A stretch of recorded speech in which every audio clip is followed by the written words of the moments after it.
Let's get it.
get it, you know I be on the way.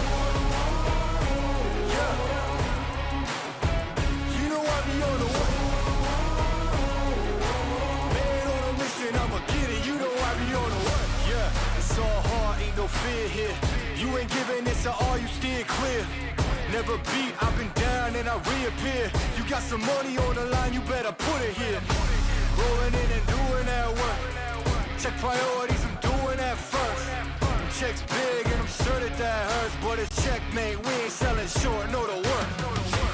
Ain't nowhere to hide, you ain't gotta see me come and keep me on your mind, cause I be on the way. Yeah.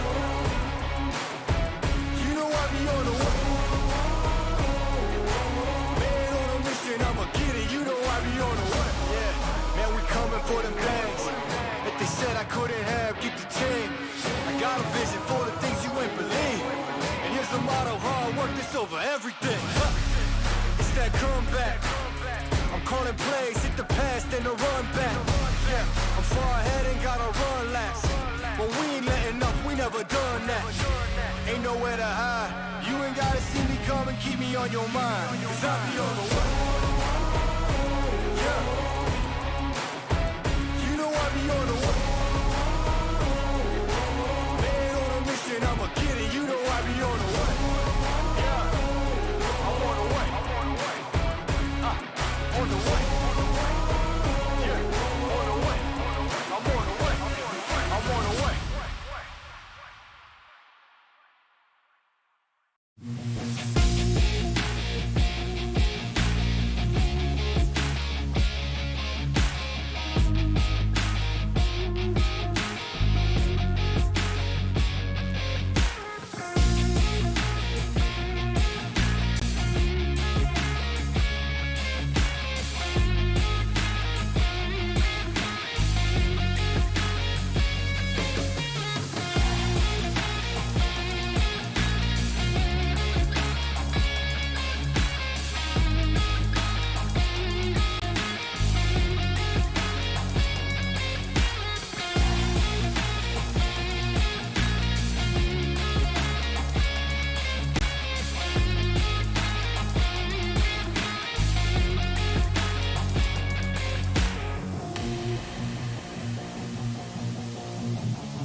in through the front, trying to be the tripwire to. They've all got to push in towards the house.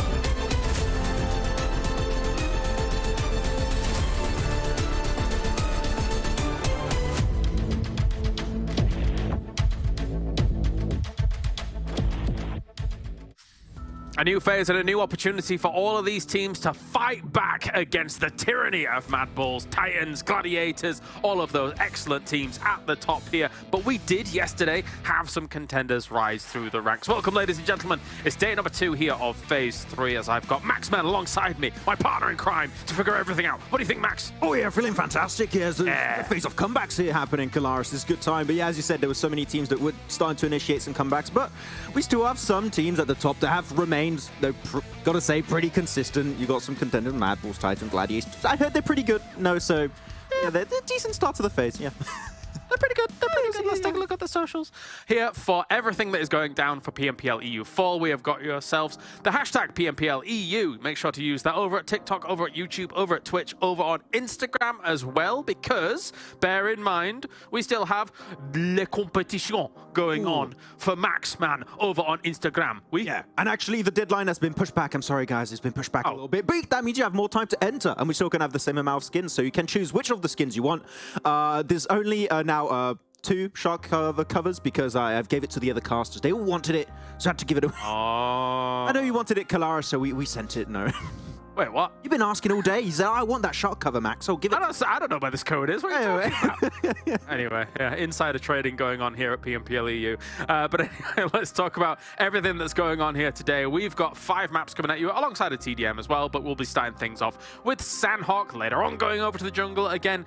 But we have a double helping of Erangel with just 1 helping of the Dusty Dunes today on Miramar. So maybe a bit of a shorter day because Sanhok doesn't take as long, Max. Yeah, hopefully the Sanhok madness is not going to be as mad as yesterday on that trifecta circle. It was a bit tough, but you know, Gladiators finally won a Northwestern Island finish, so that was great to see from them. But otherwise, we had some other teams contending, and it was almost the No Mercy Warriors chicken dinner. So we've seen some teams that maybe could bring up some good surprises here in this third phase. I'm really hyped to see how things are going to go down today. Yeah. Yeah, and I think actually in terms of No Mercy Warriors, this might be their best start ever when it comes to the overall rankings. Let's take a look at the points that have come in so far here for these teams as, okay, yeah, they might not be on the first page just yet. However, there is the potential that is shaken up today. But what isn't shaking up, Max, is that as much as those contenders did pretty well yesterday, it's still MADBULLS, Titans, Gladiators, MUERTE up at the top here as well. So the usual suspects are ruling the roost, but for how long? Probably yeah. And the thing is, at this point too, because of the PMGC race, Major Pride's got to be very careful to not remain too low on this first page. They got to be at the top. They need to be next to MADBULLS, need to be next to Gladiators, because MADBULLS, as we remember in phase 1, closed that gap significantly, and Gladiators are competing also for that PMGC position. So Major Pride, it's not a massive no loss currently in that first day. It can happen to be a bit behind, but they need to start getting wins on board. Because this third phase is going to be do or die for those top 3, top 4 teams for PMGC. No, for sure. As we take a look down here towards 9th, 10th, 11th, all of our teams that actually did themselves a pretty decent service yesterday. Look at VULGAR, boys. 22 elims on the day yesterday, Max. That was Yeah, that was that one big Erangel in particular. We'll have the chance to talk a bit more about VULGAR boys in particular, but really good presence. They're trying to change things up, which we can appreciate from a team when they try and change it towards the end of a tournament. Though one team that I'm a bit surprised to see them so low. I mean, 2 teams is Dagestan 77, but mainly KONINA Power. 14 points on the day. Not the start you would really like to have entering into phase 3. They had a good start in phase 2 and phase 1. But yeah, phase 3, one bad day can happen, so I expect to see a bit of a comeback from the KONINA boys. Yeah. I mean, NEXUS and Dagestan as well. 0 placement points, but 15 and 12 elim points, respectively, on either side here, which is ridiculous, to be honest with you. But let's take a look at who was really ridiculous in our top 5 players here so far. Yesterday, Malloy, let's be real, kind of popped off a 10 elim game for him for number 1. Even though he didn't take the MVP, it was Zerich, I believe, for that spot because, well, look at the average survival time, etc. Yeah, I mean, Zerich is always going to be the top survivor in the games. Yeah. I just can't do much against that. Though, we've seen your typical big players like Malloy, Zerich, IC, Tulika. Good to see a new face here on the leaderboards. It's 077 from Esports that have had also a really good start in this phase, just like No Mercy Warriors, even though they weren't on the first page. But yeah, so I'm hoping that we're going to see the success of these new contenders transition into the future days, because like, of course, it brings a lot of changes in how drops and teams rotate, but it's still going to be tough because the competition at the top is just so close, and it's hard to make a spot if you're not one of the top 5 big teams in this lobby. Yeah. Zero for sure has got his eyes on the prize to get things going. But let's take a look here at VULGAR boys, as you mentioned before. We're going to talk about them and dive into their stats a little bit, because let's be real, it was a much better start from them. It felt like they had a bit more of an aggressive flair about them yesterday with a 10 elim game and an 8 elim game. If they keep doing that, if they could easily get themselves towards that Livid game and then maybe do a little bit more in the final. Exactly. I mean, I love what they were doing yesterday, willing to take fights. They even won head-to-head 4v4 against KONINA Power, which is a very aggressive team, really talented when it comes to those head-on-head fights. And the thing is, of course, their survival time does get reduced a bit, Kalaris, which you would expect if a team is willing to be more aggressive. They're taking more risks. But overall, with this point system, if it was in the past where you would get 15 points or 20 points per chicken dinner and more placement points in the top 3, then maybe this wouldn't be a smart play. But right now, the elimination points are so important. We need to see a change of pace. And this is what VULGAR boys are trying to do, playing with also a lot more DBS, it seems. I have still one big request, though. I want to see more from the rest of the team, not just Foopsman. Like Pylad, I want to see Tresley be up there. Right now, Foopsman is the one leading the charge. We had some good moments from Dakimi too, but the team as a whole needs to start playing a lot more in sync. And if they do so, with that change of pace, I'd be happy to see if they can continue that success in this phase. Yeah, you were watching that eventually they were shut down on the east side of Military Island just there. Eventually, of course, by MADBULLS. Who else is it going to be? But a lot of those fights that they were taking on those edge play scenarios where they were kind of exploiting the other team's urgency about trying to get to the circle actually worked out really well. I'm hoping that maybe we see some of the kind of those situations again, because you don't always have to be a central team. You don't have to just try and bomb it for a compound and hope for the best. Sometimes those edge plays, when you're getting a lot of eliminations, you might not win the game, but it might be enough to just keep those average points up. And I would like to see that, because it did show some strength yesterday. Yeah, and actually with that change of mentality, I would love to see them, just like we saw in Phase 1 and Phase 2 happen a few times, where they got a central position, a god compound, and they just have the circle shift onto them. I want to know now, would they be able to hold it like really dominantly, really aggressively? If they do so, then I think that's the big change of pace we wanted to see from this roster of VULGAR boys. So yeah, good change, and I'm hoping it's going to continue, and they're going to try and adapt their more aggressive playstyle further. We'll see. We'll see. Let's take a look at TUNA as well here, because to be honest with you, they also stepped up. Call the police. It's 9-11 damage here for them on the day. And I mean, they started things off brilliantly, right, Max? They kind of really shook things up to start off Phase 3. Yeah, able to pinch down onto Titan at one point as Major Pride were pushing in, and they got himself access to a really strong position. I still wanted them to start taking a bit more of a wider spread, but their position was so strong that you didn't really have to do too much in that position on the first Erangel of the day. Just about same survival time overall, but yeah, the TUNA Esports is a roster that we've seen these individual players, what they could do back in spring. Now this roster is looking really strong. It's just outside of that one game, there wasn't much to show for. They got themselves, what was that chicken dinner with 8 eliminations, then an 8th of 13th position. They got a 4th at the end of the day, which was fantastic. But it's just those bad games, we need to see like at least a few eliminations come on board if they want to be able to push up towards the first page, because I feel like this is a team that could be up there, especially when you're looking at Obito doing really well recently, and Purple, which is a very experienced player back in the CIS region and with VIRTUS.PRO before. So yeah, just good improvements, and Obito in particular, I feel like has been the standout player for me during Phase 2 and Phase 3. Yeah, absolutely. I mean, of course, yes, we saw Zero able to put up some numbers yesterday as well, but it's not quite been as flashy for him across the entirety of the tournament, right, as we take a look at some of these moments from here. And you can see on Sanhok as well, they were able to control some high ground pretty decently against these teams in the distance. As long Sanhok is the perfect place for those long-range AR sprays, right? Because you're never going to be in a situation where you are always like 400 meters away from your target, and then, you know, beyond that is kind of beyond the render distance.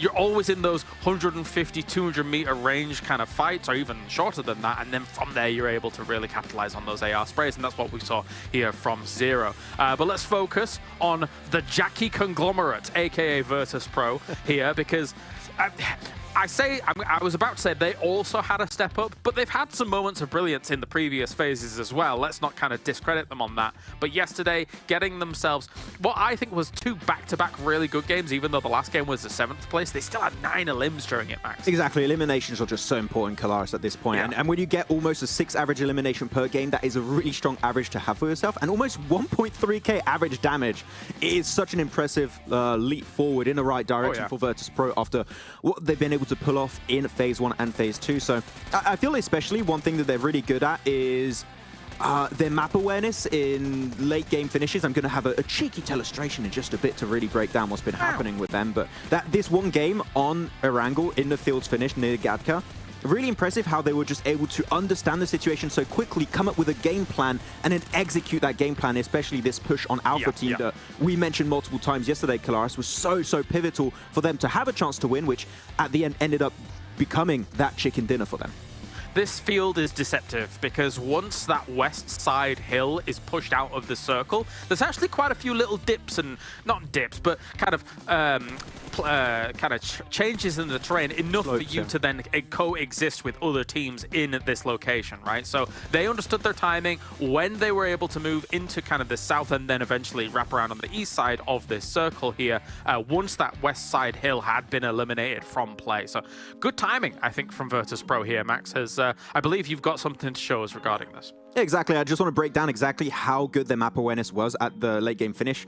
So right now we're back in this position where you had 3 teams alive. You had KONINA Power, VIRTUS.PRO with a pretty nice spread in the southern eastern edge, and Alpha Team that had a very strong 2-2 split at this time. And this is part of the kind of terrain change you were mentioning. There's a little bit of a slope which Ashipa and Tenshik can play, so they're going to be hidden from your KONINA Powers, hidden away from your VIRTUS.PRO.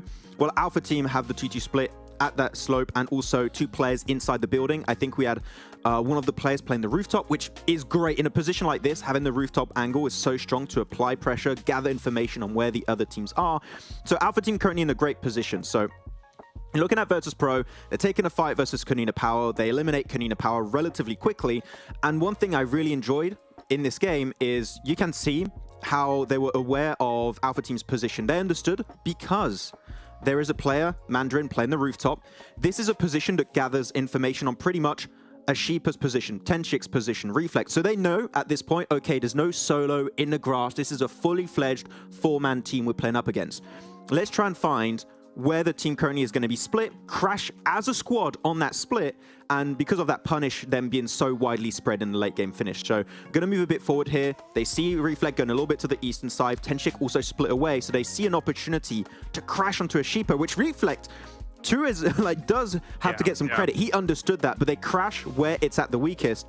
Alpha Team try and respond, but unfortunately the nades, the utility available for VIRTUS.PRO at the time, was so strong that they couldn't put up really a fight versus VIRTUS.PRO. And Mandarin, from a distance, couldn't really bring too much assistance. And then they just start tearing through the players one by one. So VIRTUS.PRO, this is one of, I would say, their best games this entire tournament so far, Kalaris. And I want to see more of this where they just punish these splits from teams against them to get those wins. So very impressive, because I think we all expected Alpha Team to come out on top with an easy win, but VIRTUS.PRO just turned it around so quickly.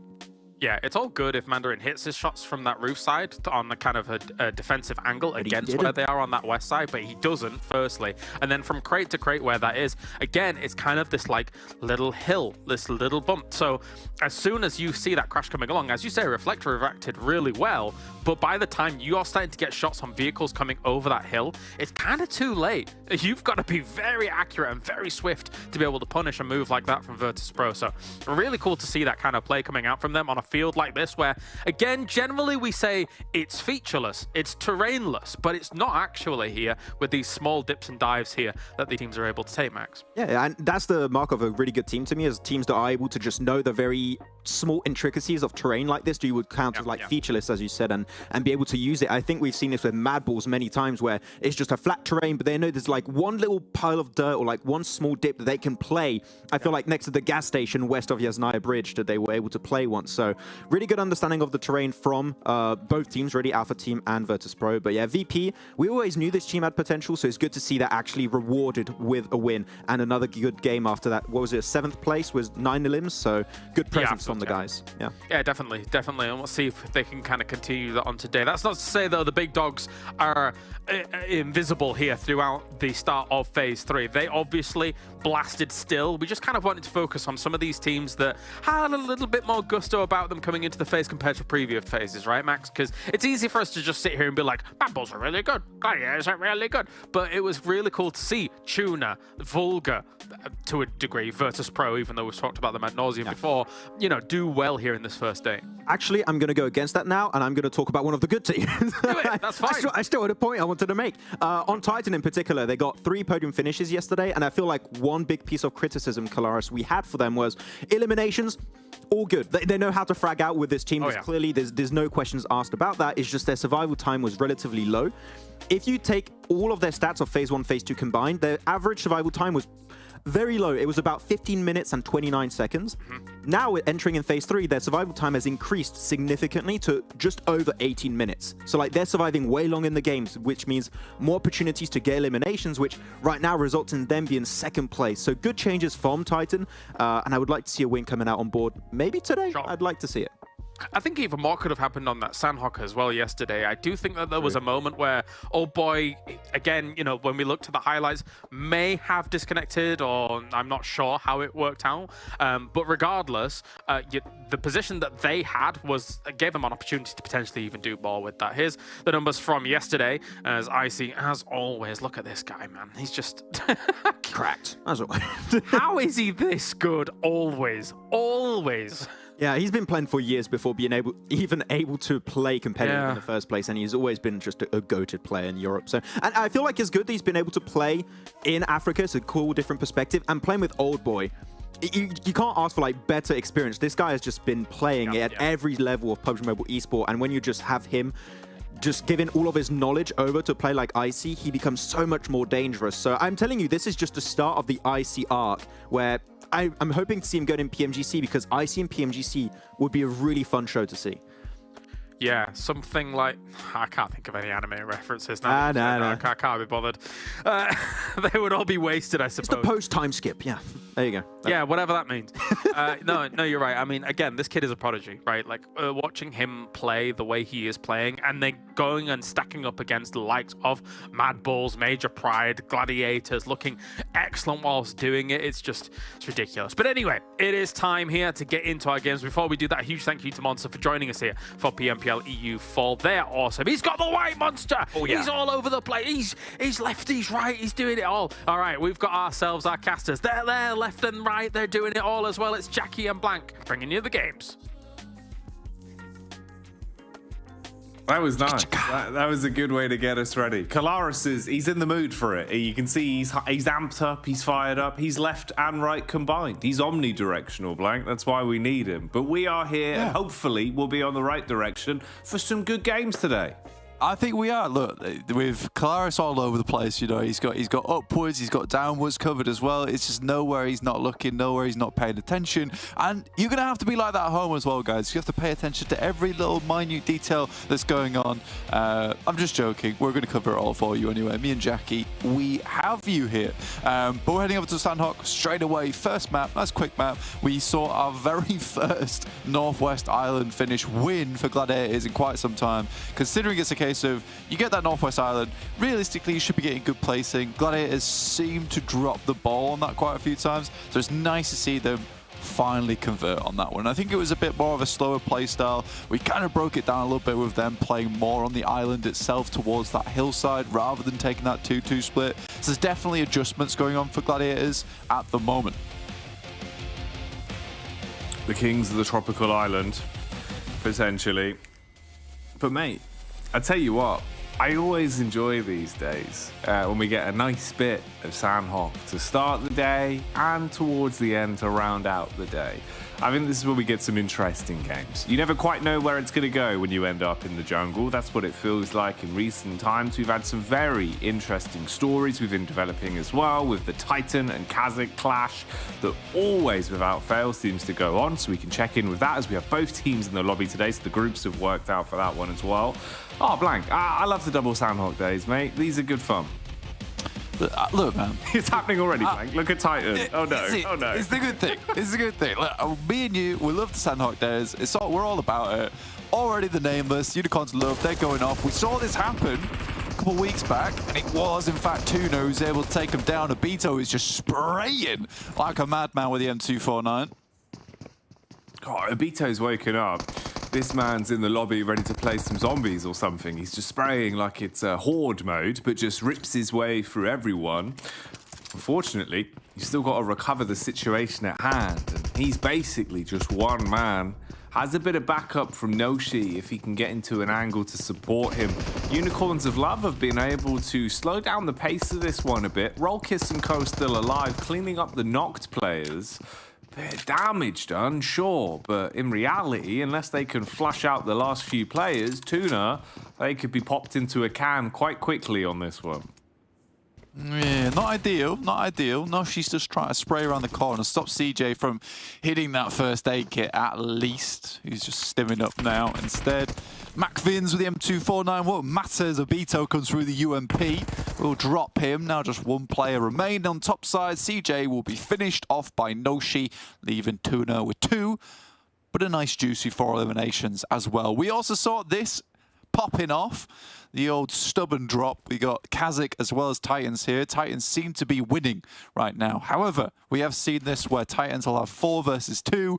They'll end up losing 2 players, and everyone's very sad. And Titans go crying out of this lobby. But if you want something that won't make you cry, head over to our social media pages, of course. The links on screen now. Esports, PUBG, EU, easy stuff.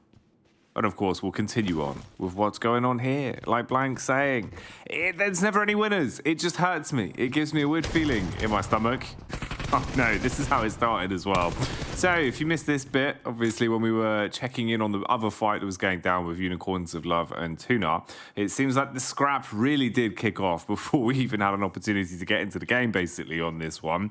We've been setting the stage for the KASIK team, Titan, I don't even know what we'd call it at this point. It's not like, you know, a dance of death. It's been going on far too many times.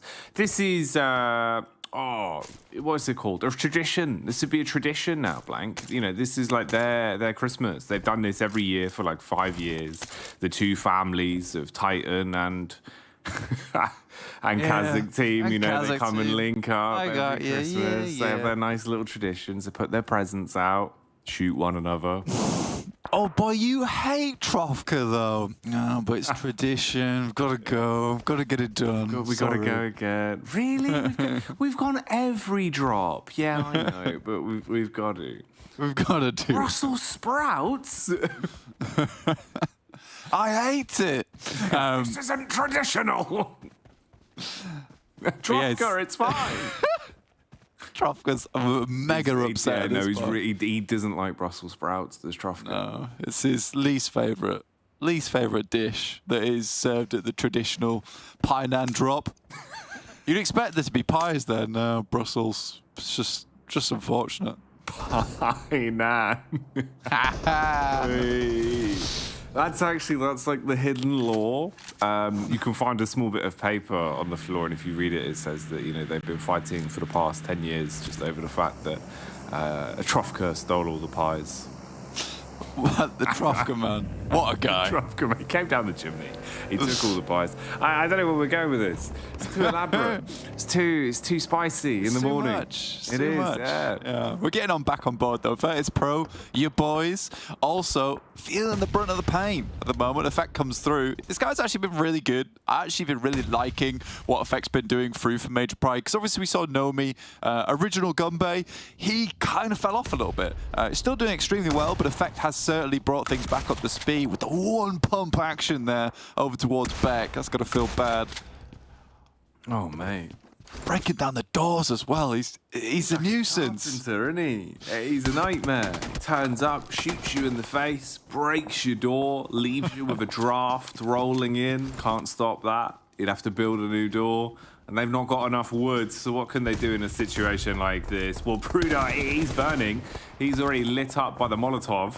He's at least able to get a bit further back. Nomi still wasting utility as well onto the other building, so at least that'll soak up some of the nades that VP have been able to accumulate early on. Looking really green around the gills though for VP. This is probably worst case Ontario for them. You could be saved somewhat by the attention being drawn here by Gladiators. Damn. Blow for blow, but Tixi always good for the distance frags, isn't he? I mean, respect for Nomi for spotting that. I mean, I would not have seen that in a million years. And actually hit some decent shots towards him. But Tixi has been feeling it a little bit at the moment, you know, hitting some really dirty little shots over towards this map. Really good plays from yesterday. Another Northwest Island potential finish here. It's another Gladiators win. We'll wait and see. I'd love to see it again. Even just a high placing would be good for Gladiators. You know, getting it back on board where people stop thinking Gladiators just aren't a Sanhok team. Because they do need to start learning to play Sanhok better. Like I said yesterday, it's a third of the map pool. If Gladiators can't play this map but perform very well on the others, you're constantly stunting your momentum because you're playing this map so often. Titans, this is aggressive. Not sure I enjoyed this, but it's worked out so far. Got the first initial knock, and there's players coming in with Foopsman just dashing, sprinting. Here he is. Lord Foops. He's arrived on the scene. What's in store? Will it be something obscene, though? Tries to throw the nade with the timing to catch both of them. Havlik still down on his last legs, but Icy, the main man from Titan that can be so smooth in these sort of situations, just toying with Foops. Again, an exchange of damage. Foops man dives out the window playing with the SMG, so he's got a nice amount of mobility to work with on this one. Whereas Icy just tucks in now, realizing time's tight if he wants to go for the revive. Both of them making the same play as Foops man also plays medic to get his teammate in the Vulgar Boys backstanding. Yeah, getting Nake back up again. MADBULLS are also instigating onto this fight. Icy and Havlik both down to the MADBULLS. Robs tries to body block as best as possible, but Foopsman comes through. Luckily, Robs hits the shots of his lifetime. Look how low he is as well. That's under a massive amount of pressure down towards this Northwest Island. Nake now has to come through. He's got to make a big play. Got to strike like a snake himself. Doesn't hit the shot. What's that? Ooh, that feels really quite unfortunate for him. It felt like he was on target and lined up for potentially a bit of a double pump even, as they were both so close together with the spacing. But he's rolled the dice blank. It's come up with a 1. Critical fail on that. He's got nothing for it, so Titan take him out. And that was an awkward one. A lot of small intricacies in that fight that felt like potentially it should have gone in Vulgar Boy's favor, actually. But Titan, clearly saved by some sort of divine intervention a few times through that one. Yeah. Walk away still alive. Yeah, someone's watching out for him. We don't know who, but they've got a Guardian Angel there. I mean, Robs kind of was the Guardian Angel.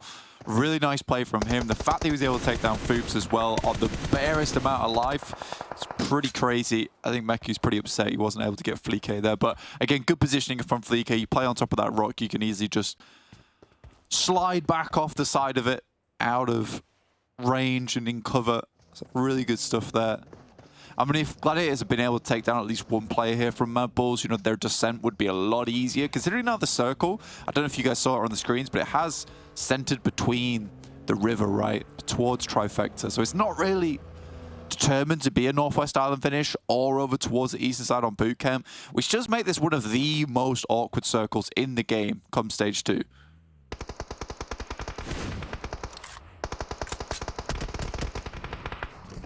Already though, Sanhok delivering in the manner that we expected to. Very scrappy, very aggressive early game from actually quite a lot of our top squads today.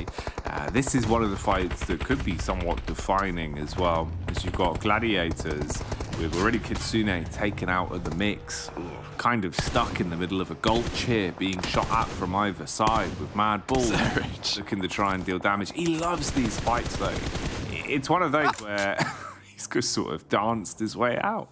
It's one of those where normally you tune in like anyone else's POV from that angle and you're already thinking it's over, you know, he's not going to do anything. Whenever it's Zerich, dude, I don't know why. You just have so much more respect for him to be able to hit those. Yeah, I mean, Zerich seems like a guy that's got too much energy, right? That's how I see him. I mean, in that play, like, I'm peeking the same angle. I'm going to just lean on the left side. Zerich is like, I'm leaning left. I'm leaning right. I'm leaning left. I'm leaning left again. Oh, and now I'm running. I'm back running the other way, and I'm in the compound. And if I was Mekio, I'd be pretty upset with that situation because that is very difficult to deal with. And you're like, come on, man. We get you're a good team, but you don't have to put so much effort in the morning. It's unbelievable. You're there trying to hold the angle, thinking he'll just peek me. Meanwhile, Zerich has picked up the talisman of Golden Retriever, activated it. He's transformed into a Golden Retriever. And he's all over the shop. He's moving left, he's bobbing. Yeah, he's on your lap. He's off your lap. You're like, what's going on? Hello? Hi there. I'm alive. Good to meet you. Pat him on the head. Yeah, that's good. And then he shot you. He's wiped your whole team. You don't know what's going on. You're confused. Why is he doesn't even have opposable thumbs blank. How is he using the trigger? What's happening? Doesn't make any sense. How does he reload? Just got a very... Reload. I'm not going to continue on that. Anyway, like you said, come on. Let it go. Let it go. It's fine. I feel the pain from it. Gladiators, though, they have to make a quick... Wow, this is one a hell of a quick swing. I think that I'm kind of upset we didn't pick this up on the screen, but they just zoomed in from the northwest side, just straight across the bridge into position. Is Dixie down there? I don't think he is. So they do have 3 players still up. And, you know, all things considered, from playing on that northwest island, they're trying to confirm to the hillside. If it doesn't work out on the hillside, then it's most likely GG for them. However, they just pull out this new play, which is just an instant send over the bridge into a compound. And yeah, well done. Really, really well done from Gladiators. Yes, they lose a player, but this is like a likely situation where they should have probably lost all 4 on a cross. So I like that play from Gladiators. Sometimes you just have to bite the bullet and be like, we have to make a fast rotate. It'll either work or it won't. We could go for the slow play across the shallow areas of the river. But that's just going to be a slow death, right? You don't want that. That's not the way you want to play the game. It's likely going to go out. You're banking on trying to get like a top 8, but why go for a top 8 when you could probably get a top 5 from this spot?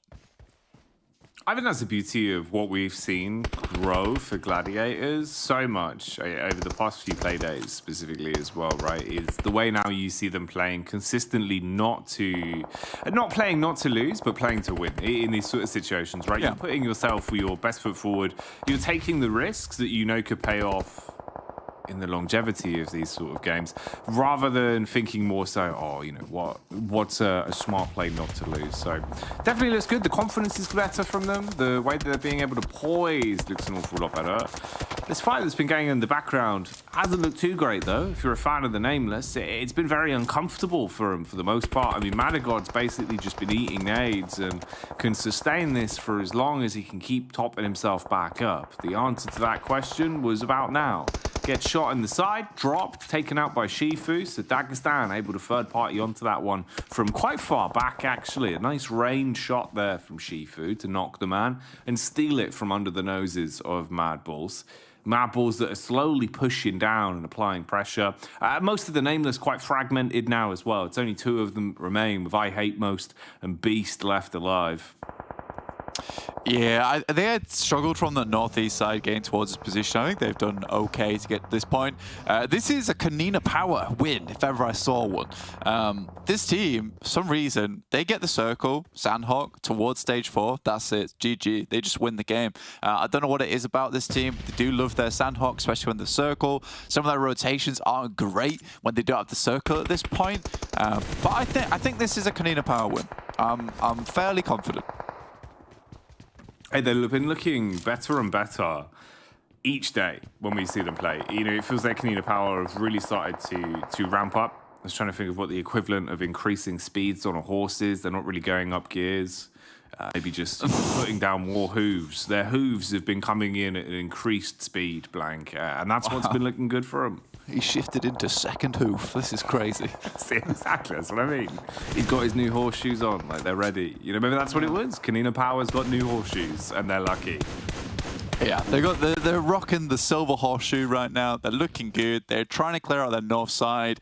This is smart. They realize that one direction they're going to suffer from in the late game is probably teams like crawling up throughout the coastal side on the western edge, which does make things a little bit difficult. Gladiators are still trying to make their way in, but playing uphill towards KONINA Power, slightly difficult. I am kind of concerned by the fact that Major Pride has been able to get in so freely, and as I say that, Nomi will take a knock, so it does look like there is some players looking their way. Agori takes quite the dangerous peek, just like, you know, staring at him. I feel like maybe you should also press the trigger at the same time. Ooh. He's giving him a bit of space to work with, lulling Meku into a false sense of security here as he closes the gap. But the problem is he just charges down, tries to get a closer angle himself, sprayed on by Meku. So KONINA Power somewhat fragmented now, as that was Becca that went in for the close engagement. Yeah, I don't know, this is already looking a little bit iffy. They've given so much space to Meku, and he just looks confident in a situation like this. At least Offhaze trades back onto one of the Gladiators, but this is going from bad to worse the longer it goes on, Blank. I think the saving grace here right now of KONINA Power is the fact that Gladiators still have to push in towards them. Meku has done an unbelievable job to get towards this position, just running up all the time. Things started to go downhill as soon as Becca thought to get a bit too over-aggressive here up towards the rock side, and he should be able to maybe confirm no ops to try and take hits over towards the rest of the players. Norface and Palucci does get a little bit of tag damage through. Meku still furthest up here, and he's making his way out. No one's taking shots at him. He's up the rock. Becca's most likely going to die now. Finally gets him. Someone has to get to Becca at this instant. Ooh, I feel like Palucci could have gone for the commit on that one. A little bit too slow on the decision-making. Probably didn't want to run the risk of going down on a 1-for-1 trade with how low his teammate was and how little time you had to commit to that. So they actually do just let him expire, basically. So KONINA Power down a man on that one then for good. Unable to reset and get him back on his feet from the fight. Kind of crazy, actually. It goes to show just the sheer strength for the Gladiators right now, that effectively one man can cause so many problems for an entire team there. Bit of a fragment as well for KP with the way they've split off here, leaving Offhaze relatively far behind from the rest of the squad that have already started to make their move down. So Offhaze might be a bit trapped. They know about his location as well, and Tixie's coming in to clean up. Tixie doesn't miss on these, and he hits it. Easy one pump. Shuts him down. Oh, KONINA Power, they've just been absolutely overthrown. They've eaten nades from SBG as well. And they're gone. Okay, the horseshoes have come off. Okay. I'm fairly confident Major Pride is going to win this game right now because, look, they're a team that does really well from the outside edge. You've got 4 players, typically on Sanhok, fantastic team. I don't know what happened with KONINA Power there. I think it's a case of just the fact that Becca pushes down the hill. Like, eventually, Gladiator's going to have to peek into you. You can wait for the next circle. If it heads down south, you don't have to peek over that ridge side. The Becca really is that first domino that toppled the rest of the Jenga tower, right? We're playing 2 games at once, that's fine. That's how it felt. It felt hectic. It felt nightmarish. Now, Major Pride up towards this northern edge, they can start to take control of this map. The only team with 4 players still left alive. However, I've said that before with KONINA Power, they had 4 players, and yet it still went terribly, terribly wrong.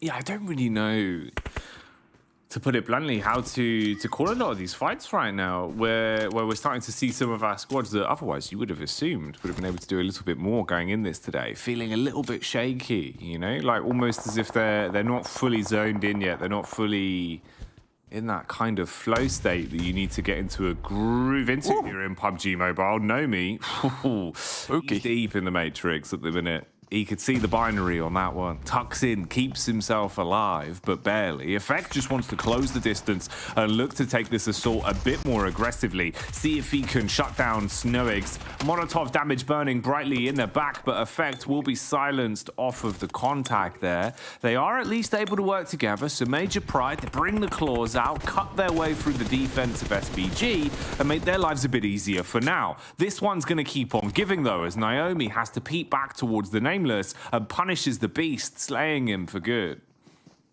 To be fair to Snowix, right? That first nade hits over towards Nomi. Life becomes a lot more difficult for Major Pride there forward.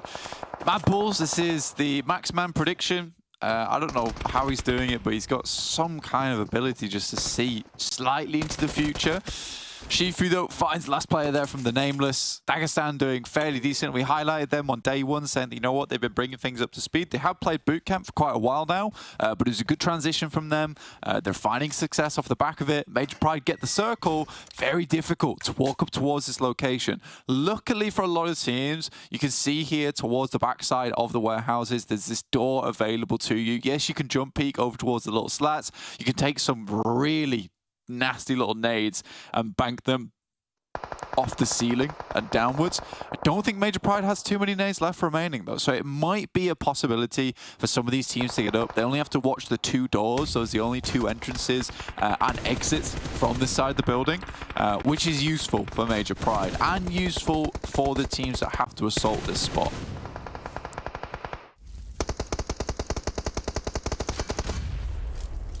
Some big names.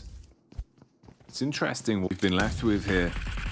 PERMITTA Esports, amongst the thick of it, is their sandwich between both MADBULLS and Dagestan, with Major Pride now starting to beam down, finding a bit of an opportunity here to take a few pot shots, nades, decimating the players that are close by, with PERMITTA struggling to keep themselves on their feet now. Dagestan really capitalizing on the weakened knee they presented themselves with. Nomi opts to move a bit further closer towards the front line to provide assistance for the rest of Major Pride as well. And Zerich, belly down on the ground, starting to encroach further forward, looking for an angle. This man can be a real laser beam, and even though he's the only solo player left on MADBULLS, if he gets into a position where he can have a clear line of sight, he could thrust himself a bit further up the standings, as most of these squads are down to just one solo. PERMITTA and MADBULLS are a single person, with Dagestan having a duo to work with in Limbo and Keep that are just trying to keep themselves tucked further back.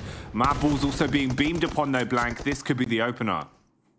This is kind of difficult for Dagestan. They need this compound that Athis is currently holding.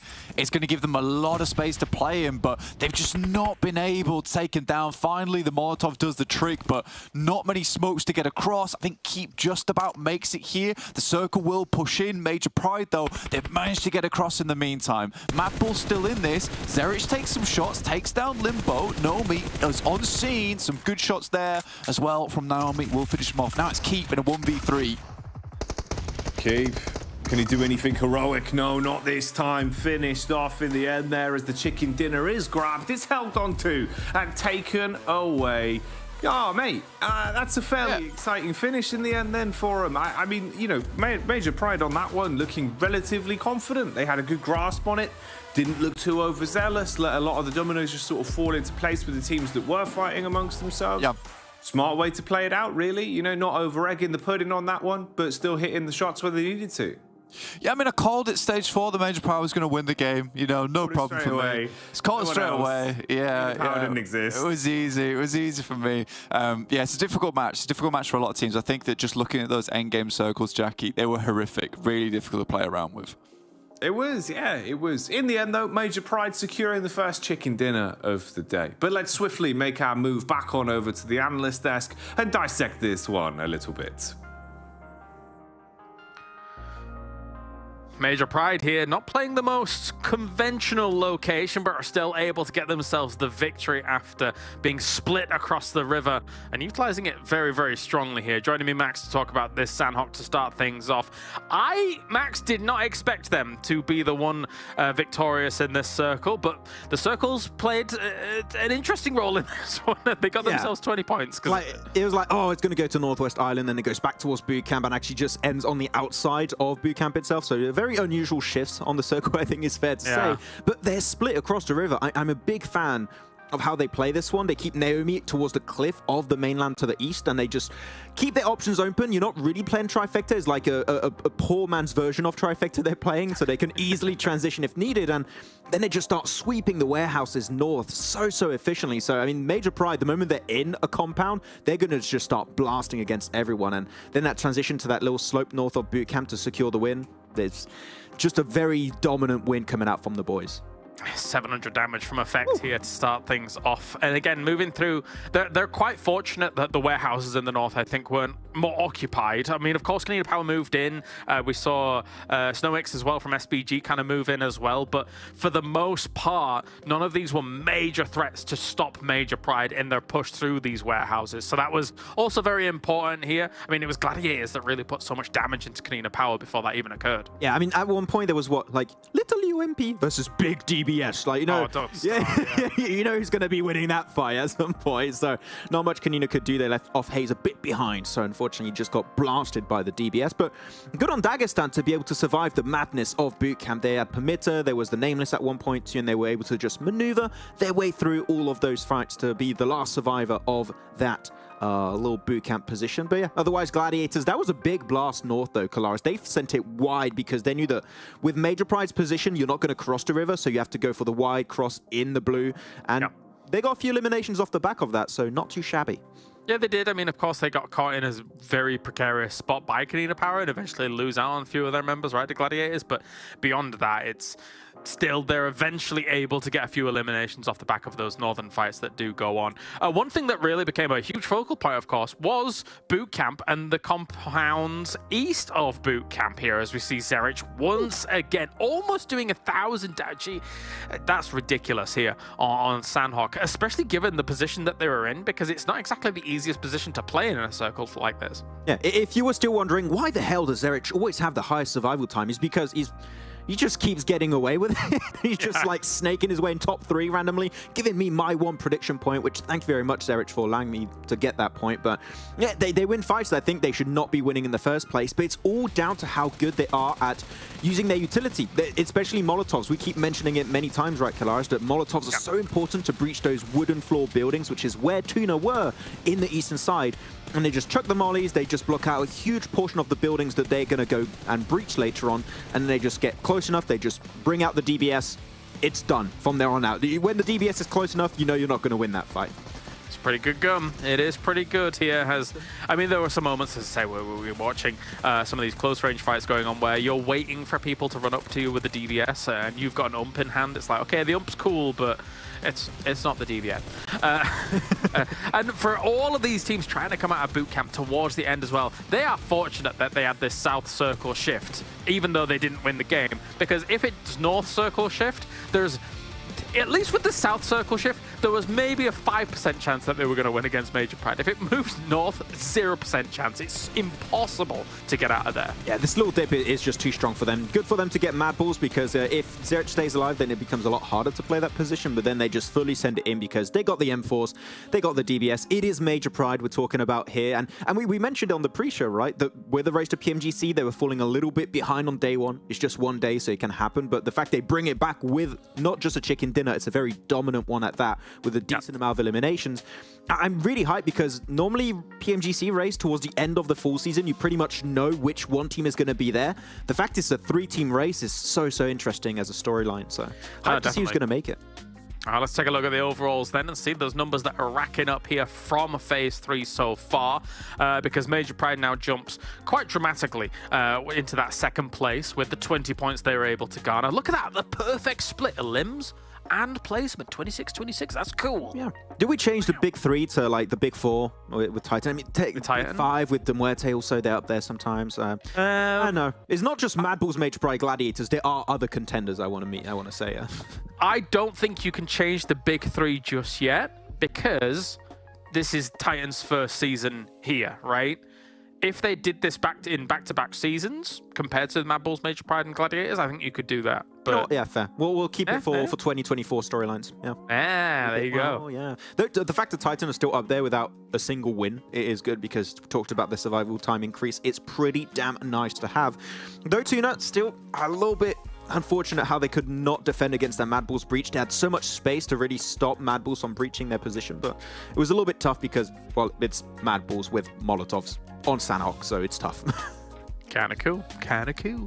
We've got ourselves 9th through 16th as well, for the most part. A little bit of a divide forming here between Dagestan and KASIK team, and if anywhere there was going to be a divide forming, you don't want to be on that 12th barrier because of that potential Livik match down the line here. So KASIK and Downwards, they need to step up here, Max. Nexus? What's happening, Nexus? I don't know.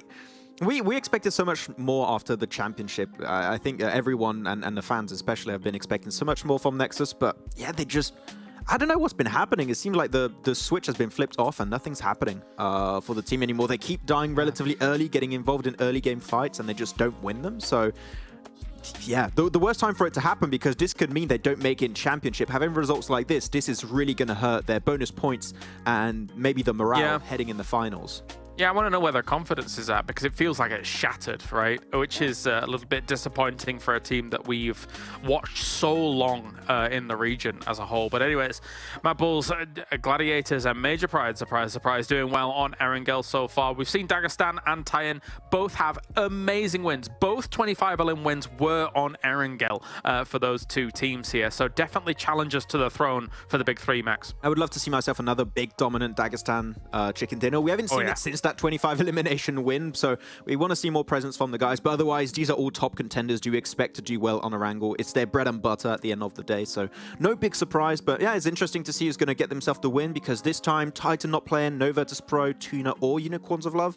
So we're going to see if the MUERTE can bring it back and contend for top 3. All right, it's time for the casters. Grassy Pastures here, the second game of the day. Let's head over to Jackie and Blank. Oh, a nice little woodland experience this time around. It'll be good fun. Erangel. I think we've got some fun storylines here based off a few of the things we've been seeing. That was a nice segment to, I think, get everyone kind of on the same page. Get the grey gears turning at this time of day, Blank. Oh, and I mean, I need to get those great gears turned this time of the day, because, look, there's a lot that happened on that Sanhok. It was all over the place. I was having to shift into third hoof to really get that one on board, Jackie, to be honest. So, bit difficult, but we're here again. I think we are starting to see some of those similar names, their similar storylines start to push through. I think one of the main things that Max was talking about, which really interested me, is that MADBULLS are winning fights that realistically they shouldn't. And a lot of that just comes off the back of them just sending for spots on the map and just having that confidence that they have the gun skill to take out other teams in those situations.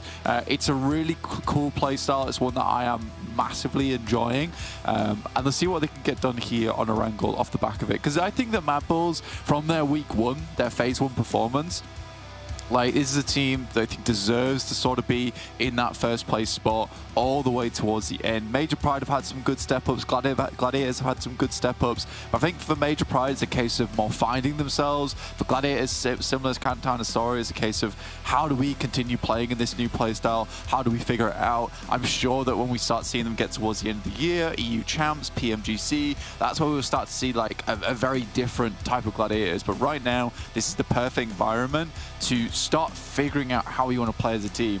For MADBULLS, I think they've already got that. They already understand how they want to play these games. They've got a very set play style, and because they know what they're capable of so well, they're able to pull off these really cool little rotates, these really cool little fights. I think it's an interesting point, and it's one of those where, you know, you really are looking at a team that kind of feels like they've fleshed out an awful lot of their own identity. The individuals really do pound for pound deliver a lot of times in the battleground as well. So it's just a matter of slight adjustments more so than anything, just getting everything really drilled in, really hammered home, and potentially as well with a squad like MADBULLS. It again feels like when the pressure's on a bit more, when they need to give you that extra sort of 15, 20%, it does just come out of them. It does just appear from somewhere. You know, we know individually they can really just absolutely rock this lobby if they're on point. So hopefully we start to see more of that. Obviously, good signs from Gladiators over the course of the week as well. Feels like they're vastly more comfortable than they ever have been in terms of controlling the game whenever they want to. MUERTE is a side that we haven't seen too much of today, though, that I'd like to get a bit more of a glimpse on, because they can also be incredibly fun to watch alongside packing so much of a skill ceiling. Furia, definitely one of the names that really does fit the bill on that one. They've been a bit flanked here. Rogo's been able to get roof control. He wanted to drop down, it seemed like, with the way that he was poising himself with the body language. Instead, just holds the doorway, spraying on the push. It's a 1-for-1 trade, though, and it gets a bit awkward. No one really around to help him out, so he's fully taken down, and PERMITTA already have to deal with this one, starting off as a free. Yeah, good play from TUNA actually, because I think with that particular playing path, like they want to go towards the Povka, right? They want to play a bit of a split drop though, where they have some players out towards that western side that can watch out for some teams that might want to drop on top of them. But this is a really cool little adjustment coming through from MUERTE in the sense that we are most likely, with the playing path being so far towards that eastern side, going to have a few teams around this location that are going to drop on some of our spots. So they fully commit over towards Mansion side as a full 4. They spot the one player that drops in his position looking for maybe a cheeky pickoff, and then they can kind of send it over towards Lipovka after this and fully loot up. It's a smart move and it's a good adjustment in the sense that if you're ever in your own games, you see a very hard eastern playing path, you want to go for the split drop over towards Lipovka. It's a good idea to drop as a full 4-man squad over towards Mansion first, clear out any stragglers, and then head back over towards Lipovka afterwards. So I really like that play from MUERTE, and they love to cover their own backs when it comes to their initial drop spots. They're a team that does very well towards that mid game, I'd say stage 3, stage 4, in terms of finding positions around the area of the map that they might not be suspecting. So really do like that from MUERTE. And you're right, this is a good team. They're still figuring things out. I think their splits sometimes are either absolutely godly or they're ill-advised. There's no real in-between for them at the moment. And I think it's good though either way. Like we said, they're figuring it out. What works in one game might not work in the next, but at least they're getting valuable information off the back of that. Again, horrible playing path into horrible circle, with it being far towards the eastern side, dropping everyone out the plane, and then we're getting a hard shift over towards the west. Right now we have, I think it's 5 teams currently in the circle, which is crazy for a stage 1 shift here. It's just Major Pride, KASIK team, No Mercy Warriors, Gladiators, as well as Dark Project. The entirety of Gatka Fields is just open. So there's a lot of room for rotations. There's a lot of room for picking up some really key compounds early on for teams like KASIK, like Major Pride, like Gladiators.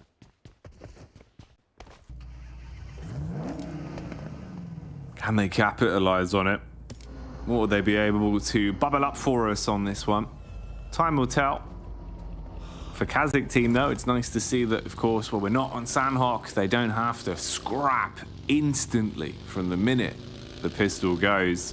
So they will be able to play with their full squad, at least for now. Obviously, pretty much every time we've seen them go head-to-head versus Titan or Nose, never ends well for either of the two teams, and always makes it a bit harder to have a benchmark for just how far this team could be going, because they've been looking pretty damn swanky with it. Some of the plays we've been seeing from KASIK team have been impressive. It seems like the decision making's been getting better. They've been hitting their shots as well.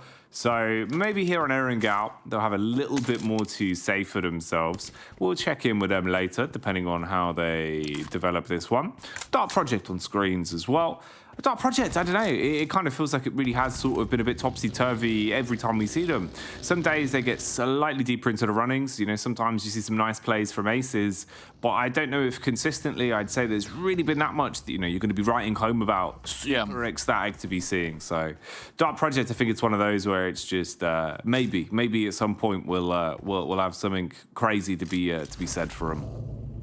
It's slightly unfortunate, I'd say, for Dark Project with the players they have on side. You know, Ivaneska and Aces are both really strong players, but again, they're supportive players. Ivaneska plays flank, so does Aces. They're not exactly the initiators you want on the team. I think back when Aces was playing on ARR alongside with Elementrix, Elementrix was very good at getting in the engagement nice and quickly for them, and that would be the initiator. Then Aces could take some of these really good off angles. So I just don't think the team composition is quite there yet. Even Dark Project not being able to field weight anymore, he was that guy that was in the front lines for them. He would perform extremely well alongside Aces as well as Ivaneska, but they just don't have him on the team anymore. So it is unfortunate, and I just think that the team composition there needs to be figured out a little bit, or someone needs to start taking a heavier hand in those initiating fights. Talking about KASIK team though, that you were mentioning before, and I think that you're completely right. They're a team that has had some really good moments in these games. Like sometimes their holds feel nigh on unstoppable, right? They're just unbreakable on those compounds. I think the difference is though for KASIK team, I'd say they're a team that's underestimated a lot by a few of the teams in the lobby. I think we were talking about a big 5 on the desk there. We can't confirm that right now, but there is a team like KASIK that think a lot of teams would think that you could just roll them over, you could bulldoze through them. It's not always likely to be, and I think that's what catches a lot of teams off guard when trying to go against KASIK. It's a case of, we'll just send it in, we'll throw some Molotovs, we'll throw some nades, it'll be easy. Suddenly you're dealing with a different kind of beast. Oh yeah, they're not going to let you walk over them. I think that's why it's gotten so fun to watch as well, because you might be right with that theory, right, where you're seeing some of the teams that maybe still aren't showing the same level of respect that they should now be deserved in these lobbies, they should be given. And because of that, you kind of play into their hand a little bit more. Maybe you think, oh, okay, we can try and pull out a quick maneuver here, go for a quick crash onto KASIK team, clean up on them, and then you hardly limp away from the fight or just get mopped up yourself, because they are really good right now in terms of the communication, the way they're playing around one another. They play off each other's contact quite nicely, and that saved them an awful lot in some of these fights, even when they're down numbers. So it always something to have into the back of your mind when you're thinking about KASIK team. Maybe we'll get an opportunity to see some of that as well, as they're somewhat being spied on here. You had a spy in the midst as Gladiators sent Tixi down, just lurking on the wayside, and he was able to do a little bit of reconnaissance, just poising themselves slightly further back. Dagestan are in the midst as well. They were quite close by, and we're already getting some scraps occurring with Madagod and co for the Nameless, taking it head-to-head versus Alpha. So far, there's been a couple of trades onto either side, with Reflect being knocked, Ikshipa already fully taken out of commission. Nice nade, though. Wow. That's a big one from Tenchik. Yeah, I think Tenchik is a good player as well on the team. He's also such a wild card as well. I think when we casted a while back, you know, we were saying very similar things about Tulika, right? You either wins your games or he just loses your games. You're furious with him. He's very much fixed that problem, and I think now that Tenchik could learn a lot from how Tulika switched up his gameplay, which is a lot more reliable. We saw them lose that game versus VP yesterday on Erangel itself because they took some crazy splits. They looked way too aggressive. Tenchik kept trying to find an off angle and start things off, but they had so much advantage over in that zone with Mandarin holding a high ground position on the house. Realistically, they just had to send a line in and then hopefully spot a player, allow Mandarin to take shots at him, and they could work from there in terms of a 4v3 into 4v2, 3v1, and then it's GG. So I think Tenchik certainly is a great player. Doesn't have to think that the whole game is his to win, though. I think he can trust in his teammates a little bit more, especially with how good the Sheeper is. Mandarin's a fantastic player. Reflect is one of the new best fraggers I've seen on the field when it comes to PMPL EU. So, yeah, he doesn't have to do everything.